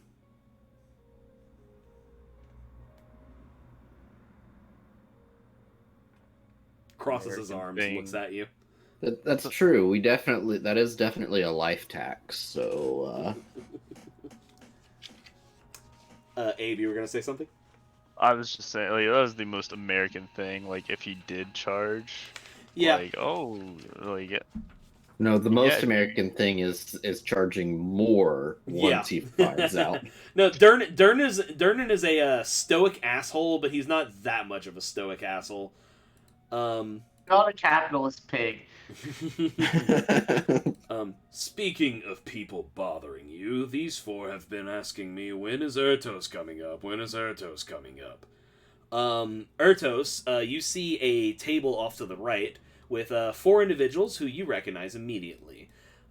These appear to be some of your favorite drinking buddies who are waving you down. Boys! So, starting from the top, going clockwise, you recognize, of course, the one, the only Volothamp Godarm in the flesh, famed rider and esteemed wizard the world throughout, asterisk. The next one you see is your good friend Barrack Thunderkeg. He is a red-headed dwarf who's wearing the fatigues of a city watch member. It looks like he's off duty.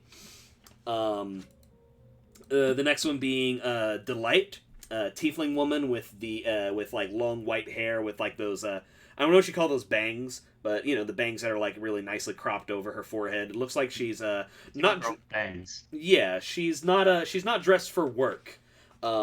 Which she is a high class escort. She usually entertains nobles. What's that? So she is dressed for work. Yeah, no, she's like how should I say? It's her casual clothes, like a doublet and like a white linen shirt. A little less boob than usual. Yeah, exactly. Shorts and a hoodie. Totally covered up right now. And then a halfling gentleman with a similar haircut to Durnan, Hamlin Hearthchaser, who is tuning his lute, just kind of like lovingly.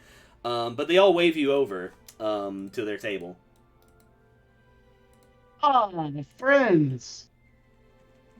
Volo is the first to greet you. He's like, "Oh, and hello to the newest star of Dungeon of the Mad Mage. How do you feel, my friend?" Well, you see these game shows happening. You just never think you're actually going to be on one. It's all a little too good to be true, if you will.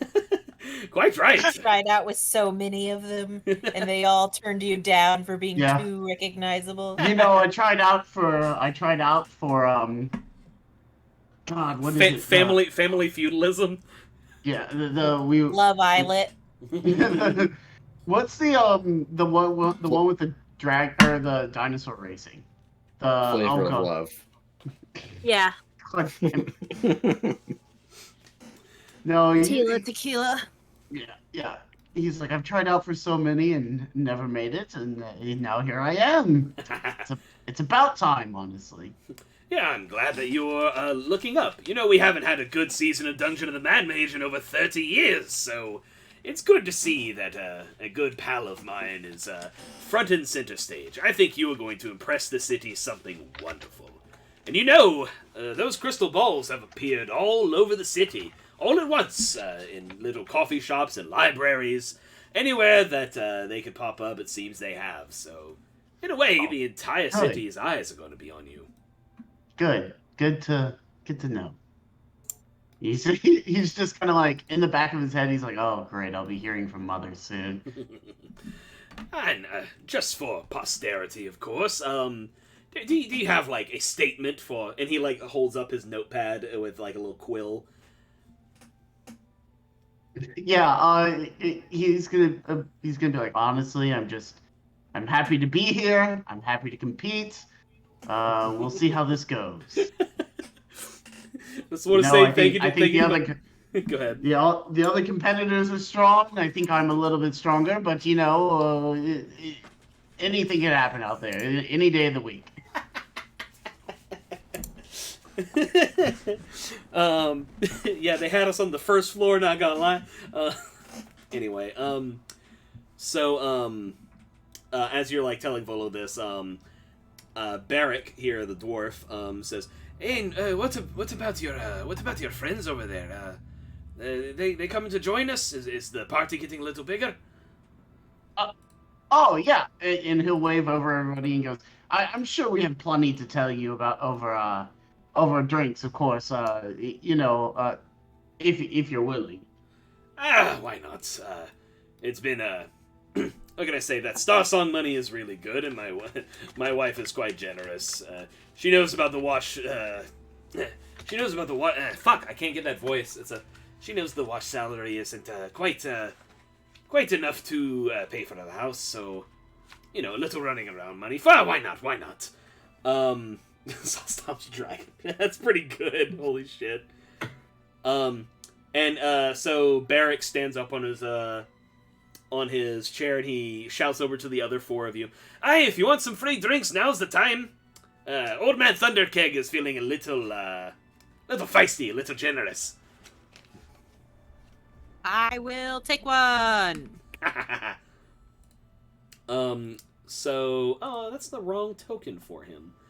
There we go. Hello. Any of you who wants to go join Ertos at the table with his four friends over there is allowed to. And Barrick here will pay for any drinks that you guys wish. Also, side note, if you look at literally any person's face in this picture, especially all the people on the right, they are the most terrifying pictures of people I've ever seen in my whole life. Yeah, this is official splash art from the Tales from the Yawning Portal book, I believe. That guy's okay. This one's like the scream of death over here, like. This one's okay. The couple on the other side of the table from the person, like these two right here, they are nightmare fuel. This one right here looks like she's texting. This one right here, Brandon, is actually a Nat of the Rat Catchers, who you would not be familiar with. I believe Mark played Nat. Isaac was Jenks, and Josh was Squidly.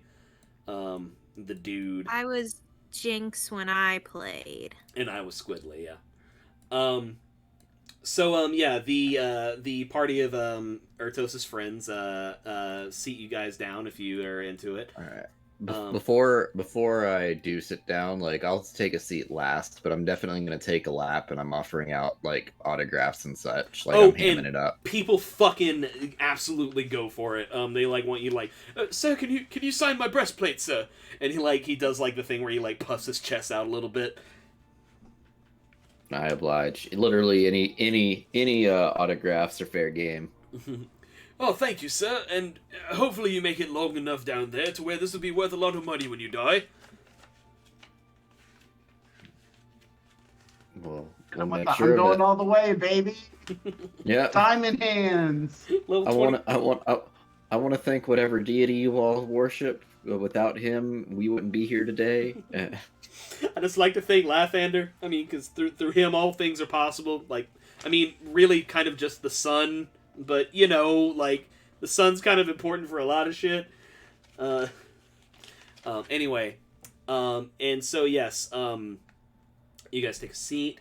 And Volo is, like, really, really interested in all of you. But he kind of, like, relents for a little bit as, I'll say Barrick is, again, taking the lead on this. He says, hey, so, brother and sister dwarves, how exactly did you find the Undermountain? It's a bit unnerving, isn't it? But, like, in a fun way?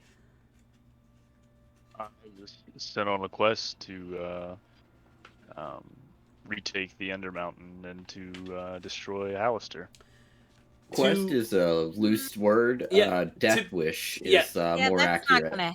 To be specific, your mission was to uncover a part of the Undermountain, and destroying Alistair is not necessarily a part of that.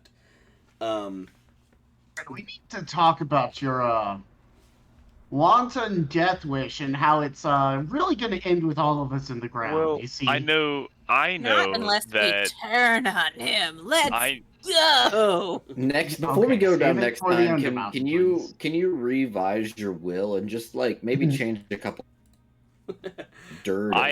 I just know that if Hallister's still in the picture, then I will not be able to accomplish what I've been set out for. So therefore, I have to remove the problem before I can continue with this, as you say, death wish. So that's a great, great story. But however, might I suggest waiting until the time is right. And not just charging every version of him that you see, because, I'm not scared of him. well, that eventually- might be the Meanwhile, case. Eventually, yeah. Eventually, though, he's not going to entertain you. He's just, it's going to become an annoyance, and he's going to smite you. Well, Fools rarely we are have- afraid of the things that will get them killed. Me and Hallister have our deal. Meanwhile, Mystery's like her arms are crossed and she's just fuming at these fucking light dwarves, just thinking they can take things that they want because they want them, and deny things they don't want because they don't want them. As you're fuming, Barrick pats you on the back and he says, "Hey lass, what's got you all worked up over there? Are you having a bit of a? It seemed like you were having fun on the crystal ball a little bit ago." Yeah, it was. It was great. Is it is there something old Barrick can help out with? No. Listen, I'm quite. Oh. No, I'm just saying. I'm getting into Volo's voice. I can't do Scottish to save my fucking life. It's hard. I don't even try. If you yeah. could change your accent, would you? And he says like, "Hey, listen, I'm a bit of a good listener. And like just between you and me, there's no bad blood there. With the whole." And he kind of like points at like a part of your arm where your skin is visible, just like pointed that. I've been mostly a surface or dwarf my entire life, so if you're worried about any sort of animosity there, just put that to rest immediately, yeah? Yeah, it's standard light dwarf shit.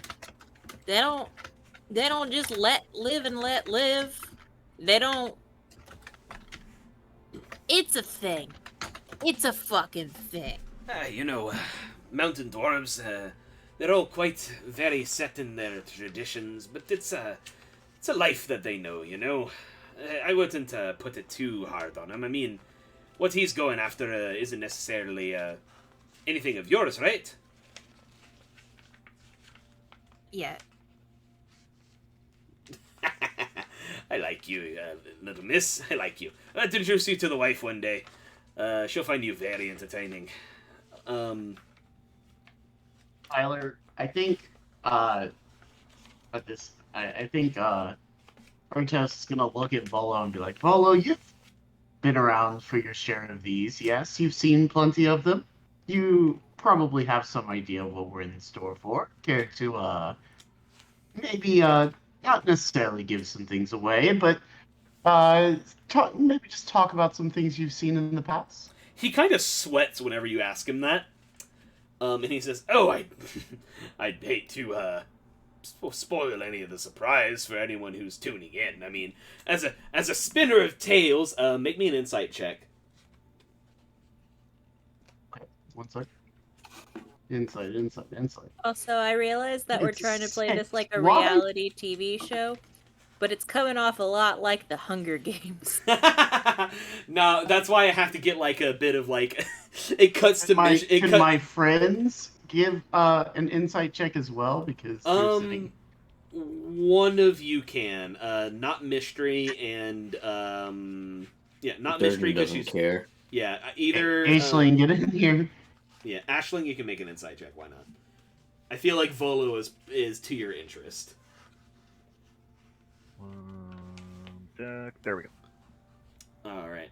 I don't know. Woof. Shit. Yeah, it's he's sweating. He looks nervous whenever you bring that up, but you're kind of not really getting a bead on like the kind of nervous it is. Also, speaking of like reality TV, that's why I need to do those little vignettes where it like zooms in on Mystery, and she's like, "Honestly, I can't believe that he said that. I mean, I thought that we were like cool, but I guess not." It just really goes to show you like just what a kind of person they are. Just like the 101 interviews, like constantly just cutting in. Anyway, Volo says, no, it wouldn't be right. It wouldn't be right. What is a good adventure without a little bit of surprise, right? Okay. I just figured you wouldn't want your best chance at making a little money. Go out the old-fashioned way, but you know. Oh, believe me, my good friend, I am 100% certain in your victory. After all, you're friends with me, and I know how to pick the best of them. Oh. If you were saying something, Josh, we lost you. No, it just goes, if you say so. Okay. So, going down the list here, actually, speaking of making money, I do want to make sure I get first-hand accounts before you all become too famous to talk to poor old little Volo. He kind of laughs to himself at his own shitty joke. So, I know all about dear Master Urtos. I've known him since he was a wee lad. But, tall, dark, and mysterious. Master Durden, was it? Would you like to give us a brief rundown of who you are and where you came from? Hmm. And he's just asking, you were not compelled to speak, you were not compelled to tell the truth, it's just... No.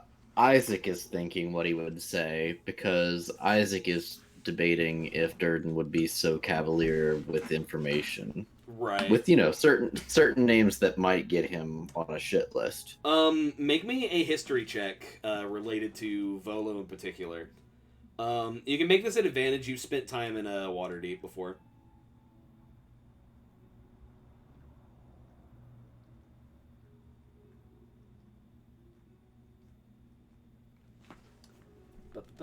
There you go. Yeah, you are quite familiar with Volo's works, even though they are of dubious accuracy, we should say. People eat them up like hotcakes. He is famous,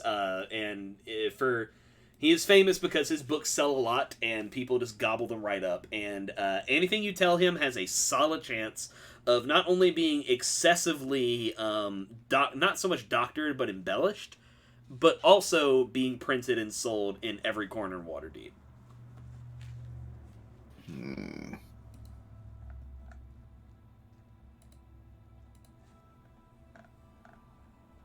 Debating if he issues his call out right here, right now.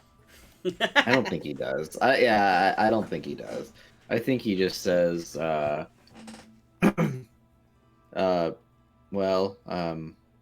come from a group of seafarers, and we had our disagreements, and I hopped off at port, and I'm just looking to get my own footing. Breaking free from the mold and striking out on one's own, of course, a classic. But we must always respect the classics, for they make some of the most recognizable stories.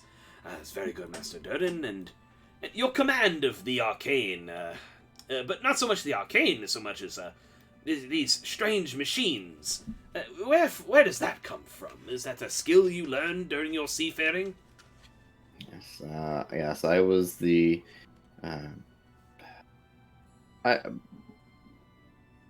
I tinkered quite a bit. That was most of my job on the ship, was to tinker, repair, fix. I see. Well, it makes a certain amount of sense.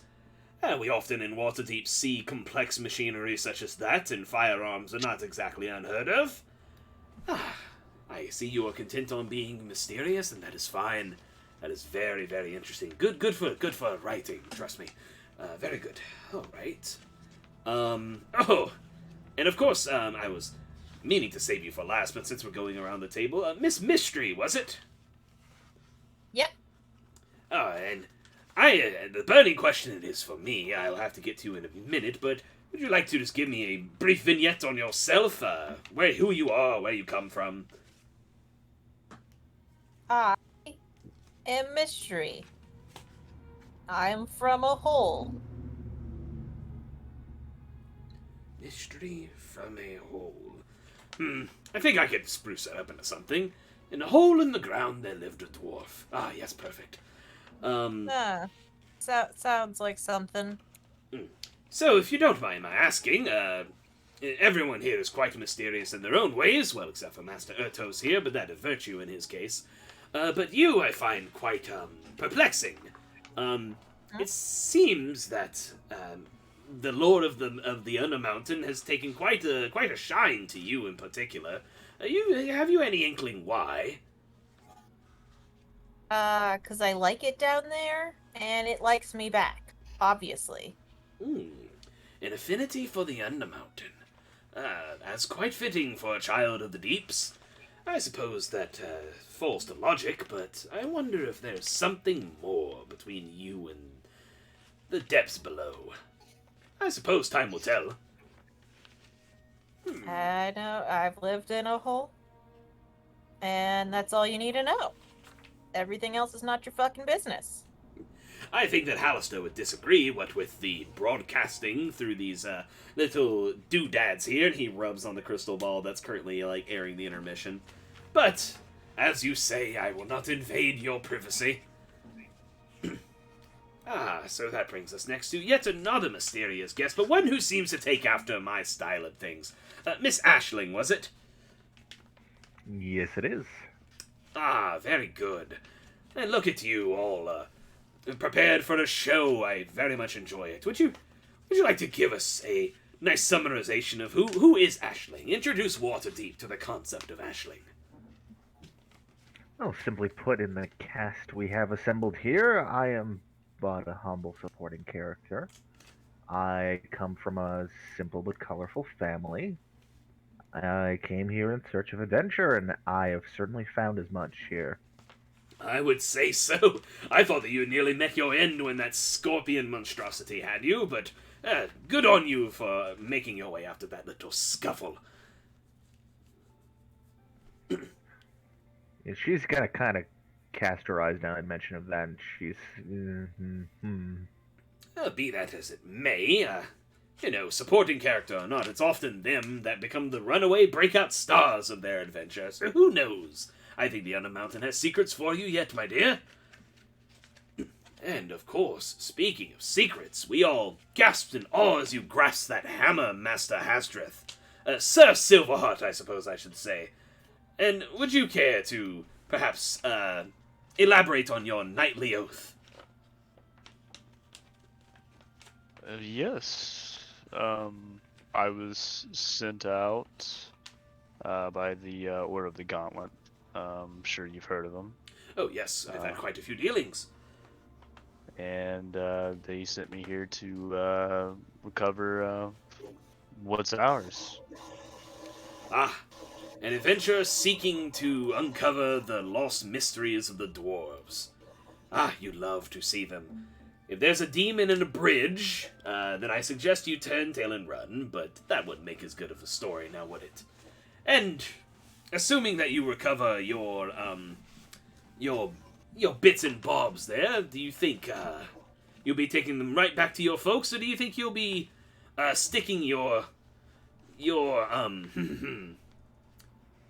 I suppose you don't have a choice now that I think about it, what with the brand and everything, but will you be perhaps using these artifacts to strike deep into the Undermountain, or will you see that they are passed on to someone who can bring it back to your order? I can't say I've quite thought of it. And I suppose more will come to light as we delve a little deeper and discover more. I look forward to your adventures, Sir Knight.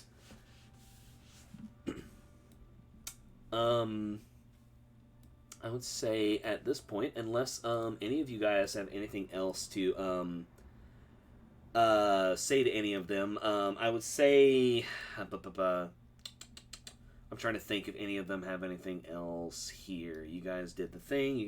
Let me review my notes real quick. If you guys think of anything In the meantime, let me know. What? I see where the shirt's going already. Wait, what? I knew that's what the laughter was about. Oh boy. Oh boy. Yeah. All right. Yeah, they're doodle bobbing again. Yeah. that is what we can call it, huh? Sorry, my game isn't engaging, Brandon. God. A really fucking good Hypnotoad right there. Yeah, that's by the like way. an outstanding Hypnotoad. I'm not gonna lie. Like NGL, bro. That's really fucking good. I'm not broadcasting video because I'm DMing, but like, damn. Yeah, just know that Brandon drew a very good Hypnotoad. This is for the record. Oh yeah, I'll take a screenshot of it at some point. So with that, like, the night kind of like draws to a close. You guys like spend some time drinking with Ertos's buddies. Barrick is a very friendly and like loudly boisterous individual. Throughout the night, you learn that he is married to a dwarven woman named Ruma Starsong, who is part of a rather well-to-do dwarven clan in the city. Delight here has some connections with some minor nobles through her line of work. And she offers, like, if you need to speak with anyone in that regard, she may be able to help you. And Hamlin here just likes to play music. And of course, Volo takes down as many notes on anything you guys say as you talk to him. He is definitely like wanting to put together a masterpiece of a novel with all these things. But yeah, the night draws to a close, and I want to know how you guys are handling your sleeping arrangements. The Yawning Portal offers rooms for it. They are at a premium given its location, but Durnan will let a room go for 2 gold a night per head. Otherwise, if you guys like have any other like arrangements, like let me know. I want to know where everyone is going before they go to sleep for the night for that long rest. So right to left, Ertos, what are you doing? Ertos will probably just stay at the Yawning Portal. He's gonna be there for a long time, drinking and catching up with his friends, and so he will just roll into a bed at the end of the night. Okay. Durden, where are you going? Is this just for sleeping arrangements, or Yeah, just want to know where you're going. Oh yeah, no, he'll get a room up at the Yawning Portal. He's not too worried about. He doesn't want to settle into Waterdeep, really, so Sure. All right, he doesn't want to venture too far. Gotcha. So deduct 2 gold from your thing, you two, Ertos. I don't know if I can. That's so steep. I don't have any money. Wait, do you not have money? No, I have a shit ton of money. I was about to say, I was like, motherfucker, what? Mystery, I assume you were staying at the Yawning Portal as well? Yeah, Mystery has literally never been to Waterdeep in her life. She's not leaving this building because she doesn't know where she would go. Well, there's plenty of stuff to do topside. Ashling, what are you doing? I don't think we ever established exactly where home was in relation to this, because I know you made mention of, like... I believe I did, actually. Let me see here. The intro vignettes. I have a Google Doc here. I believe I placed it in the foothills of the Sword Mountains. So it's a couple days. Okay, that's definitely not within walking distance. No, it's like a couple days travel. So that will be a room at the inn here then. So 2 gold. All right. And Hasdrith, are you also going to stay at the Yawning Portal, or is there anywhere else you'd like to go? Is there around the Yawning Portal? Is there like would he be able to like set camp around somewhere the Yawning Portal? Pitching camp in the city is illegal. You would know that off the bat. And that's called vagrancy. Yeah. He'll just get around. Almost people aren't allowed here. Get out. Yeah, it's fucked up. It's fucked up. Now, if you were to like go to some of the seedier parts But of it town, keeps the streets so clean. No, Waterdeep. Jesus. No, Waterdeep has it's if you were caught, you know what I mean. But like all right, yeah. So all of you take a nice rest at the Yawning Portal. And as the... I guess before we go, can Earthos look at Light and be like, so between us, has there been word from my parents? Anything?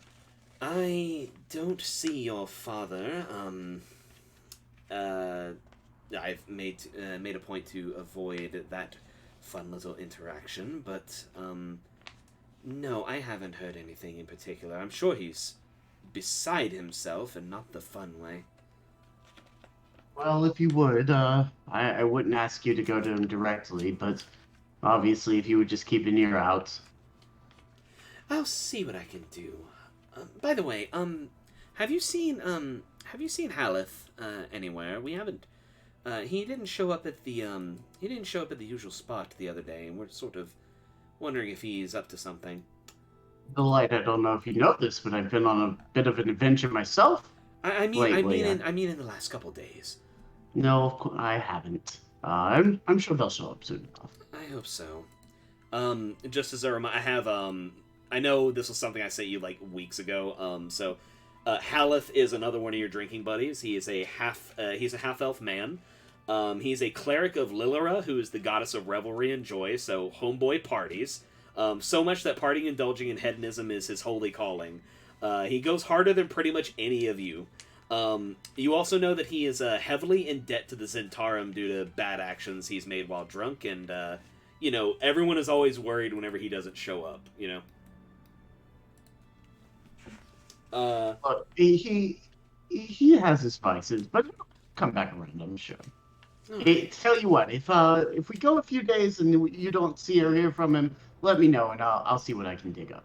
Yes. I'd appreciate that, and I'll, of course, like you said, keep an eye out for any doings with your father. And, so are you really happy about all this Mad Mage thing? Oh, you know what it is. It's just another day. I'm sure. Well, look, if others can do it, then I will be fine as well. I'm neither here nor there about it. Right. I'm sure Volo has some records on the previous occurrences of this. I'll have to ask him if maybe some of those can be dug up. Yes, he seems a little cagey about it, but it's a game, so I'm sure that we'll be fine. We've obviously proven we can handle ourselves. He's been around for a very long time. I think it would be better to assume he knows more than he's willing to let on, for better or for worse. Oh, almost certainly. But who knows? We'll get some more drinks in him sometime, and perhaps he'll spill a little bit more. Maybe. All right, sleep well, and good luck the next time you go down there. Of course. All right. Yep. So with that done, yes, all of you, assuming that none of you have any nighttime distractions or anything like that, you want to go anywhere, yada yada. You all wake up in the morning, nice and fully rested, and the day is there for you. If there's anything you guys would like to see to in the city, because I know you guys are all sitting on a lot of money, and little things you'd like to do, investigate, learn about anything, the whole city is your oyster here, so I just want to let you guys know that if you want to do anything, you can. Otherwise, I'll assume that you guys want to head back into the dungeon, and we can keep going like that. This will be the gameplay loop: into the dungeon, out whenever you're tired. Do whatever you want on the surface, back into the dungeon, etc., etc. It's Persona 3 all over again. Ere I recall, I believe you have a shitload of loot we could sell. You do. And boy howdy, is there a bunch of fucking shit in Waterdeep. Let me see here. Let's see what all we found. Yeah, I guess I want to sell these onyx pieces we found. Right. Okay. And you would probably want to go visit a jeweler for that. Yeah. Did you note how much? Yeah. Note how much? So we have 3 of them, and we price them at 100 GP a piece. Right.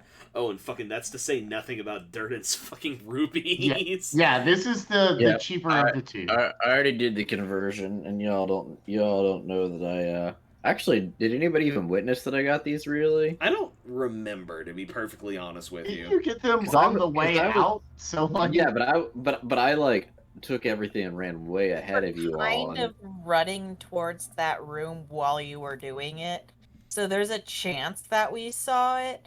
But at the same time, like, Mystery isn't in this shit for the money, so she does not give two shits about the rubies Right. you're selling. If anyone would give a shit, I guess like we can do like a sleight of hand from Durden, like in the moment, but I imagine it's probably not an issue. Yeah, because with if anybody cares, yeah, but as far ahead as I was and adrenaline pumping, I don't know. Well, but then again, if they saw me, what the off the ceiling? Yeah, that's fair. I don't know, but I can't remember how far along you guys were at that point, so I don't know. We'll say, yeah, I know you've converted to money, but like, let's just, we can deal with that, I suppose. So finding a jeweler will probably be a good idea. And of course, Artos, as an affluent individual such as yourself, you have a pretty good idea of where to go in the trade ward for that. So anyone who would like to... Ashling is 100% going with. Sorry to cut you off. No, that was going to be the first thing that I was about to ask, is who's going with. Ashling got that one onyx she found, so might as well. Durden doesn't really want to share his wealth, and two, doesn't really trust reputable sources, so he's actually gonna like not go with them, and he's gonna be looking for a fence. Okay. Go ahead. Otos is going to try to go to the fanciest part of town that he can go to. That would be the C offload ward. his stuff. That would be the C ward, which is where most of the noble residences are. Yours is more of the North ward, but it borders the C ward. It kind of like bleeds over. Yeah, he's like, this is where we'll get the best prices. Okay. So Ashling and Ertos are going. Durden is looking for a fence. Mystery, are you accompanying either of these two? Nah, Mystery does not have any jewels, so she would just be going there to watch these people sell stuff. The only thing she really wants out of being on the land is probably going and getting some potions. All right, we can do that. And Hasdrith, is there anything you'd like to poke at, sell, or anything that you've got on you? No, I feel Hasdrith is content. Okay. If there's anything you think of in the meantime, just let me know. We're about near the end, but I just want to take a look at this. So, Ertos, you're going from the Castle Ward to the Sea Ward, which is just a quick jaunt north. So I would like you, since you were leading, to roll me a D100, please. A 20, okay. And this is Nat 20, we did it, boys! Festival. So let me see here. Festival. Come on, where you at? Alrighty, and once you get there, Ashling, roll me a D3, please, and tell me what you get. Tree. A 3. All right. So let's see here. It is. I forgot if I gave it a time of year. I believe it was like we were in the spring. For around this time, so like people are summer of discontent. Wait, what's that? We were in our summer of discontent. We were in this cruel summer. Anyway, it's probably like early spring, so like the snow is melting and whatnot. And people are celebrating the fact that quit rubbing it in. We still have snow. People are celebrating that the harsh Waterdeep winter is passing. Go ahead, Isaac. I was gonna say we're actually under a winter storm warning again. We had false spring and now we're expecting another 6 inches this week. We literally had 2 false springs already. Yikes! Degrees today.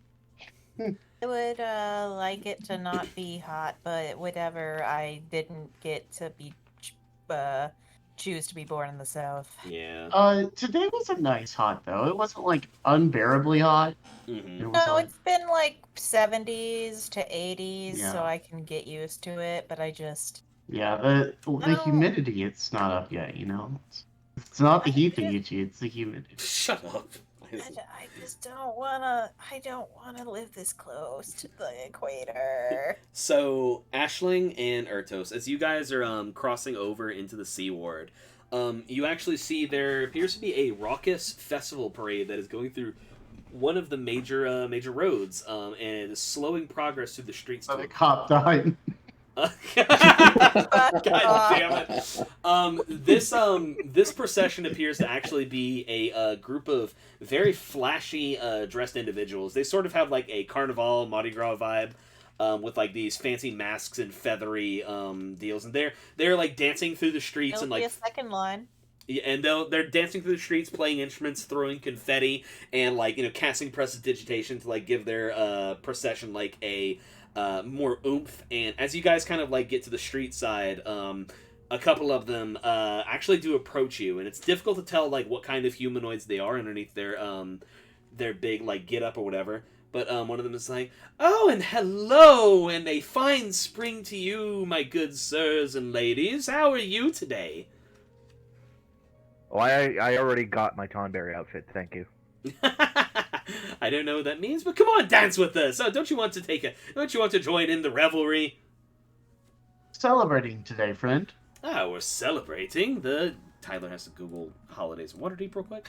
That's a weird holiday, but okay. Celebrating the resurrection of Jesus Christ. Our Lord and Savior Vecna. Let me see. Oh, not that one. Let me see here. La la la la la la. Oh, why? But there's nothing funnier to me than just making fictional characters actually Catholic. Yeah. It's Yeah. You gotta love. They go to mass every Sunday. They went to catechism. Like, what are you not getting? Jesus Christ shows up in JoJo, so obviously it's a good joke. Like, let me see here. La la la la. Sorry. JoJo Christ.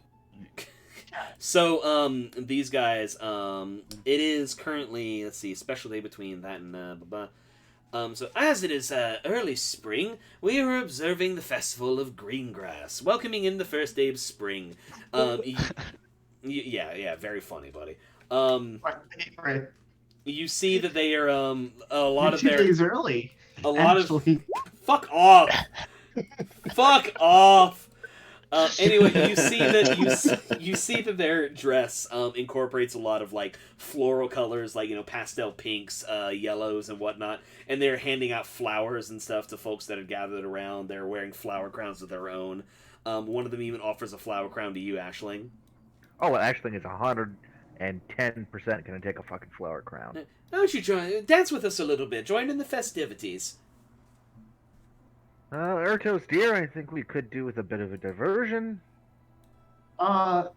We should probably deal with our business first, and then we can come back and play. We wouldn't want things to go missing, as it were. We will catch up with you. It's a terrible shame, alas. If you're interested, our troop is going to be stationed at the dock ward. Just ask for the Sea Maidens Fair. Will do. We'll be there. Alright, and they keep on dancing around. Once you guys reach the jeweler, we don't necessarily have to play out that, since it's I like to play out interactions with shopkeepers if you were, like, buying something, but as far as, like, converting things, give me money, you episode fuck. of Pawn Stars. All I gotta know is, are they gonna fuck us? And that's really the important part. Best I can do is 4 gold. So you said that they're worth 100 on, like, on paper. I need you to make me a... Mine's worth 50. Really? Okay. Well, you see, the best part of every Pawn Stars episode is when he's like, wait, I know a guy, and then he gets a guy who may or may not actually be, like, an authority on the thing that they got, just so that they can have the cameo of the episode. Yep. Tyler banned I know a guy because we abused it. I did not ban it. I might have at one point, but I if you want to know a guy, we can talk about it. But like there might be like a cap on like how often we can do it. I know a guy who can look at these family jewels.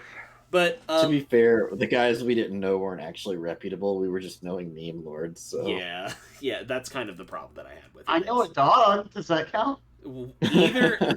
Either of you two who wants to Well, take technically, she's a dire wolf. either of you guys who want to take the lead on selling these gems can make me a persuasion check. I mean, we're both equally competent, but I mean, you're leading the way, so fuck it. Go for it. I think Ertos has a... Yeah, Ertos Yeah. is just gonna go up and be like, "Hello there, who's running the shop? Is it a man, a woman?" Let's say it is a older looking gnomish dude who's wearing like he's got the classical balding like white hair that's kind of like sprayed all over the place. He's wearing a pair of goggles with like several other like lenses ready to go, and he's like, "Yes, what do you have for me today?" My friends and I were perusing the Dungeon of the Mad Mage the other day. I don't know if you know this, but we are the newest contestants, and we came across some items that we thought maybe you would have an interest in. Oh, yes, of course. I believe I caught a little bit of that. You found jewels down there, yes? Oh yes, I'm sure that if you were able to work out something between the two of us, maybe at a slightly, a more fair rate, if I were to say, we could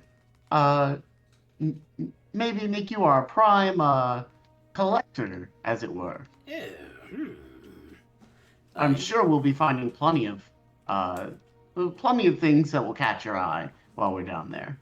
Are they magic?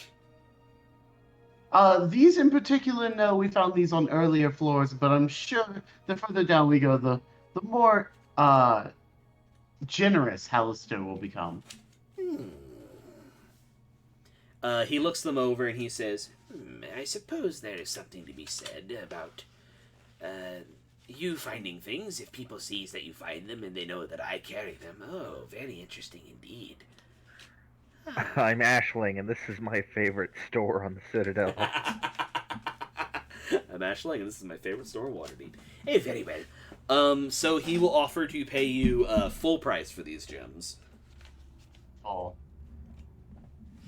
And we'll take it. And so just say, yeah, this establishment is just wonderful. My family has been dealing in this part of town for quite a while. Happy to see that you are just as generous as always. We like to treat our clientele fairly, of course. Make sure you tell everyone about, Let's see. I'm going to... This dude's a guy now, so, that's a fun name. everyone should follow Dorzu Lost Pocket. And let your friends know that they will get a good deal on any gems or any sort of jewelry that they are interested in. Oh, of course. And you know what? We'll get on that right away. And as we leave, Urjos will make a show of very vocally talking about how good of a deal he just got, how these are the most magnificent jewels he's ever seen, how his family has found that this store is very reputable, and the Fyland clan will always do business here. I'm gonna have to put a thing in my prep document for procedurally generated NPCs because Dorzu Lost Pocket is now part of that. This is gonna be the token NPC for the rest of the game now. He's gonna be the one who's like critical for. No, we haven't found our cricket guy yet. Oh yeah, that is kind of clicky. Yeah, we have not found our clicky yet. We but haven't I'm found sure our clicky. We will. We haven't found our song and dance. Although someone drew a heart around Delight, so that's good. You gave us a hot tiefling. Of course we're gonna. Oh no.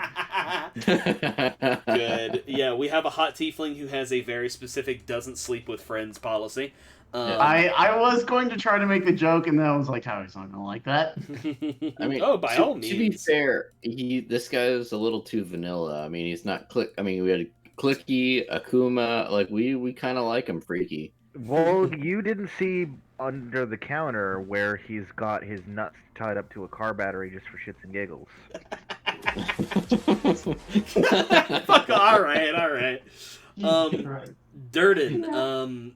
What I'm gonna have with you. So if you want to access the criminal underworld, that would probably mean like a jaunt down to Skullport or just one of the shadier parts of the dock ward. The latter would be much, much safer and much less likely to run into folks that you know. That's fair. So, I will say that as you are taking a look around the dock ward, a long black-haired individual beckons you over, actually. And he looks... Oh, that is not the right size for your token, sir. He's very tiny. No, he looks like this.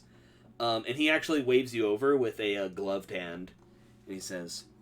My wife! Yeah, he says my wife. We're reaching the end.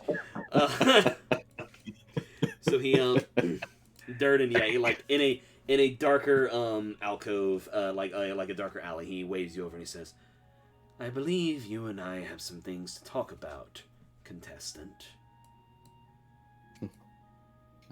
Yes. Proceed. It is to my understanding that you have had dealings with the Master of the Undermountain as of late. That is correct. I see. He kind of like, I'm trying to think. I actually didn't write down a name for this dude. I just had him, like, here. Scissorhands? What? Edward Is he? Scissorhands? Yeah, really. Broody McBroodface. Jesus Christ. Hey, taking it back. Yeah, really. Give me a second. I just need a second. He says, you can call me Harl. And I'll type that out real quick. Carl! Alright, we're not gonna call him that then. Alright, hang on. Fucking different fucking name. Give me a second. People. It's Harl Weezer. I like llamas. Carl!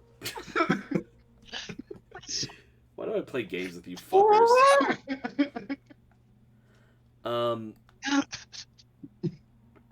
Let me You're see. welcome. Yeah, really. Jesus Christ! Like, what do I even say to that? So anyway, he says, let's see, I would rather not give my name to you at this time, but I hail from the region of the Moonsea, and you can refer to me as Lord Moonsea. What is important is, between the two of us, you have information about the goings-on of the Undermountain. It just so happens that I would like to be privy to some of this information. The Lord of the Undermountain and I do not see eye to eye, and we have had a number of... Alright. What's that? He just lost his I'm sound. back. Yep. Oh, hey, buddy. Oh, well, shit. So he, it's Moonsea. So yeah, where do you get cut off?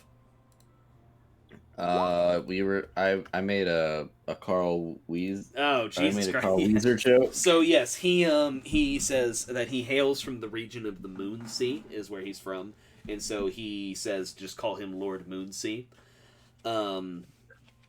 And he says, I have interest in your dealings with the Mad Mage. You see, he and I have not seen eye to eye in quite some time, and as a matter of fact, our meetings have become quite contentious. He does not wish me entering his domain, and he has barred me from perceiving anything about that little game of his. Sounds like someone got cucked. However, I have a very vested interest in what goes on in that dungeon, myself and those who I serve. And so, I would be willing to pay you a premium for any information you would be willing to part with, any interesting locales, the identities of residents of interest, and, of course, any sort of internal politics, sort of internal factions, wars between residents. Anything of note, I will gauge how valuable it is and pay you accordingly. Brandon, he did say that he is barred from watching the broadcast. All right. Magically prevented. That's fine as well. But I'm also looking for somebody to move goods that are of no use to me from the Undermountains. So I'm looking for somebody to move them as well. So would that be? Could I count on you for that as well? Yes. And he'll pull out the rubies and kind of as an example. You've already taken quite a prize from the Mad Mage. It is to your great fortune that I am in contact with let us say, some friends who may run in circles that you may find interesting. Are you familiar with the image of the winged serpent? You can make me a history check, but no, you don't. You know exactly what the Zentarum are all about. No. I am. In that case, you know exactly who it is I fraternize with from time to time. I'll be willing to show you to some of my associates. After all, if we were to be working together, it suits that I would be able to provide you with a number of outlets for your loot.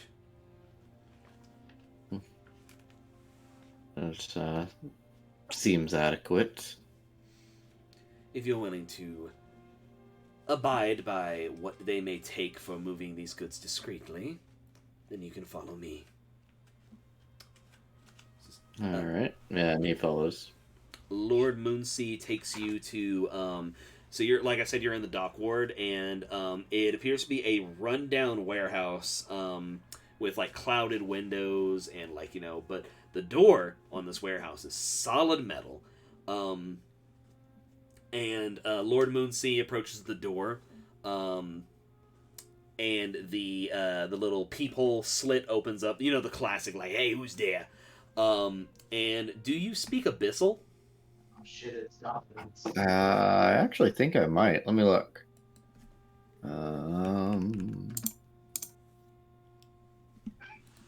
Languages. I speak.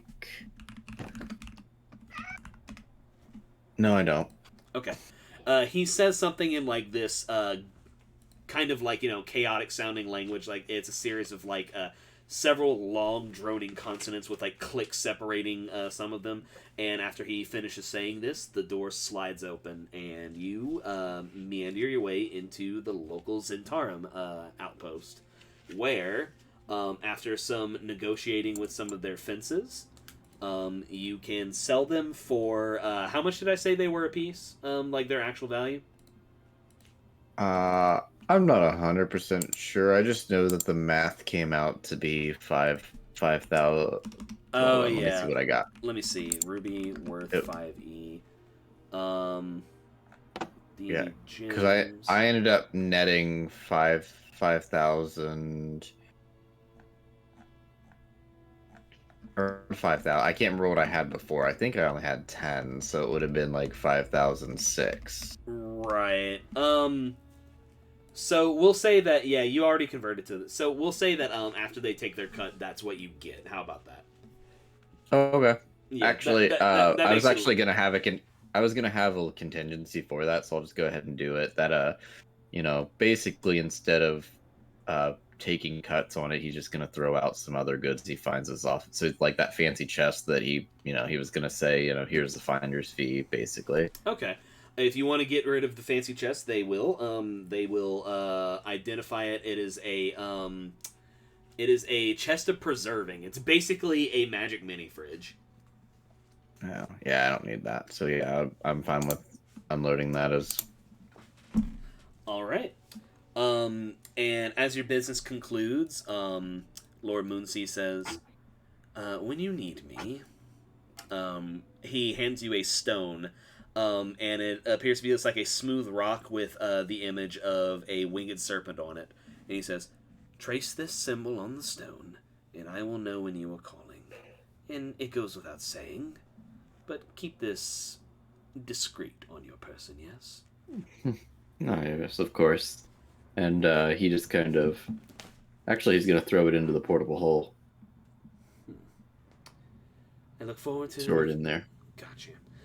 I look forward to working with you again, Master Niranath, and I hope that our partnership will be productive for both of us. As do I. Also, I guess one more thing. Since we're in this den, is there any blacksmiths that could do a quick for me? Not in this particular location, but there are a number of those who work, not necessarily in our employ, but are protected by our interests and would be willing to do the work for you, yes. I mean, this is nothing serious. It was more of a matter of convenience, location. But I mean, you could point me in the direction, but pretty much any craftsman could do this job. It's a simple one, so it's nothing that I need discretion for. Then I believe you would be best off not knowing who our contacts are until such a time as it is necessary. But the dock ward is near the trades ward, where a great many deal of craftsmen ply their trades. Sounds good. One of the Zents pipes up and says, if you head over to the south ward, there's a little stretch of place called Little Beator. Yeah, all right. That's a misclick. Yeah. There's a little stretch of place called Little Beator. It's where a lot of the tiefling refugees of Elturel hold up, and there's a lot of cheap work to be done over there. I'll check it out. All right. And what are you planning on getting done? So the Nimwraith shield, I want to get it fixed and then have it re-engraved. Instead of Nimwraith, it's going to be Niranath, because it's only a couple letter differences. That's fun. Yeah, we can do that. I think we can pick on that next time. I'll make a note that is what we're doing, because that sounds fun. Yeah, I wanted to do Little Beator because I like having little things calling back to the fact that Descent into Avernus happened a year ago in this time. So, So, alright, so with that being said, it's about 10 o'clock, and it's about time for us to call it. So, unless anyone has any, last-minute, oh god things, that is where we can call tonight. Yeah, there it is. That was important. My last-minute oh god thing is apparently they just dropped a trailer for the Xenoblade 3 DLC, the story DLC, and it comes out next week. Oh damn! I've watched a minute of this 2-minute to almost 3-minute trailer. It's fucking wild. Is it like post-story DLC or during story DLC? It honestly, with the way the game ended, technically, I think it's gonna be prequel DLC, like Torna was. But I mean, we just don't know a whole lot about right before this game, right? So yeah. Well, let's put it this way: Shulk got hot. Shulk was always hot. Yeah, I was about to say, was he not already? Shulk is insanely hot. It's like how we saw Rex and he just fucks, and I'm like, yeah, baby. That's my boy. White shoes. Wait, what's that, buddy? Oh, I'm gonna head off here. Yep. Thanks for See playing. you guys. Yep. Thank you. Hey, bud. Nighty-night. Everyone's like, Rex is surrounded with bitches and he ain't getting any, and I'm like, Rex is 12. It'll come with time, okay? Yeah, it will. Oh wait, fucking, we have this. Thank you. We literally have this. Let's see. Repair the shield to read his name. I will notate that for next time. Yeah, that was fun. Lord Moonsea is a fun one. I can't believe I didn't come up with a name for him. Lord Moonsea. Yeah. So with that being done, well done, guys, for surviving. I hope you guys had fun. you little shit stain. I love you. I'm gonna go and finish this trailer because holy shit, I gotta watch this in 7 times. For sure. I'll see you guys next week. Yeah, catch you later. Laters. Bye bye.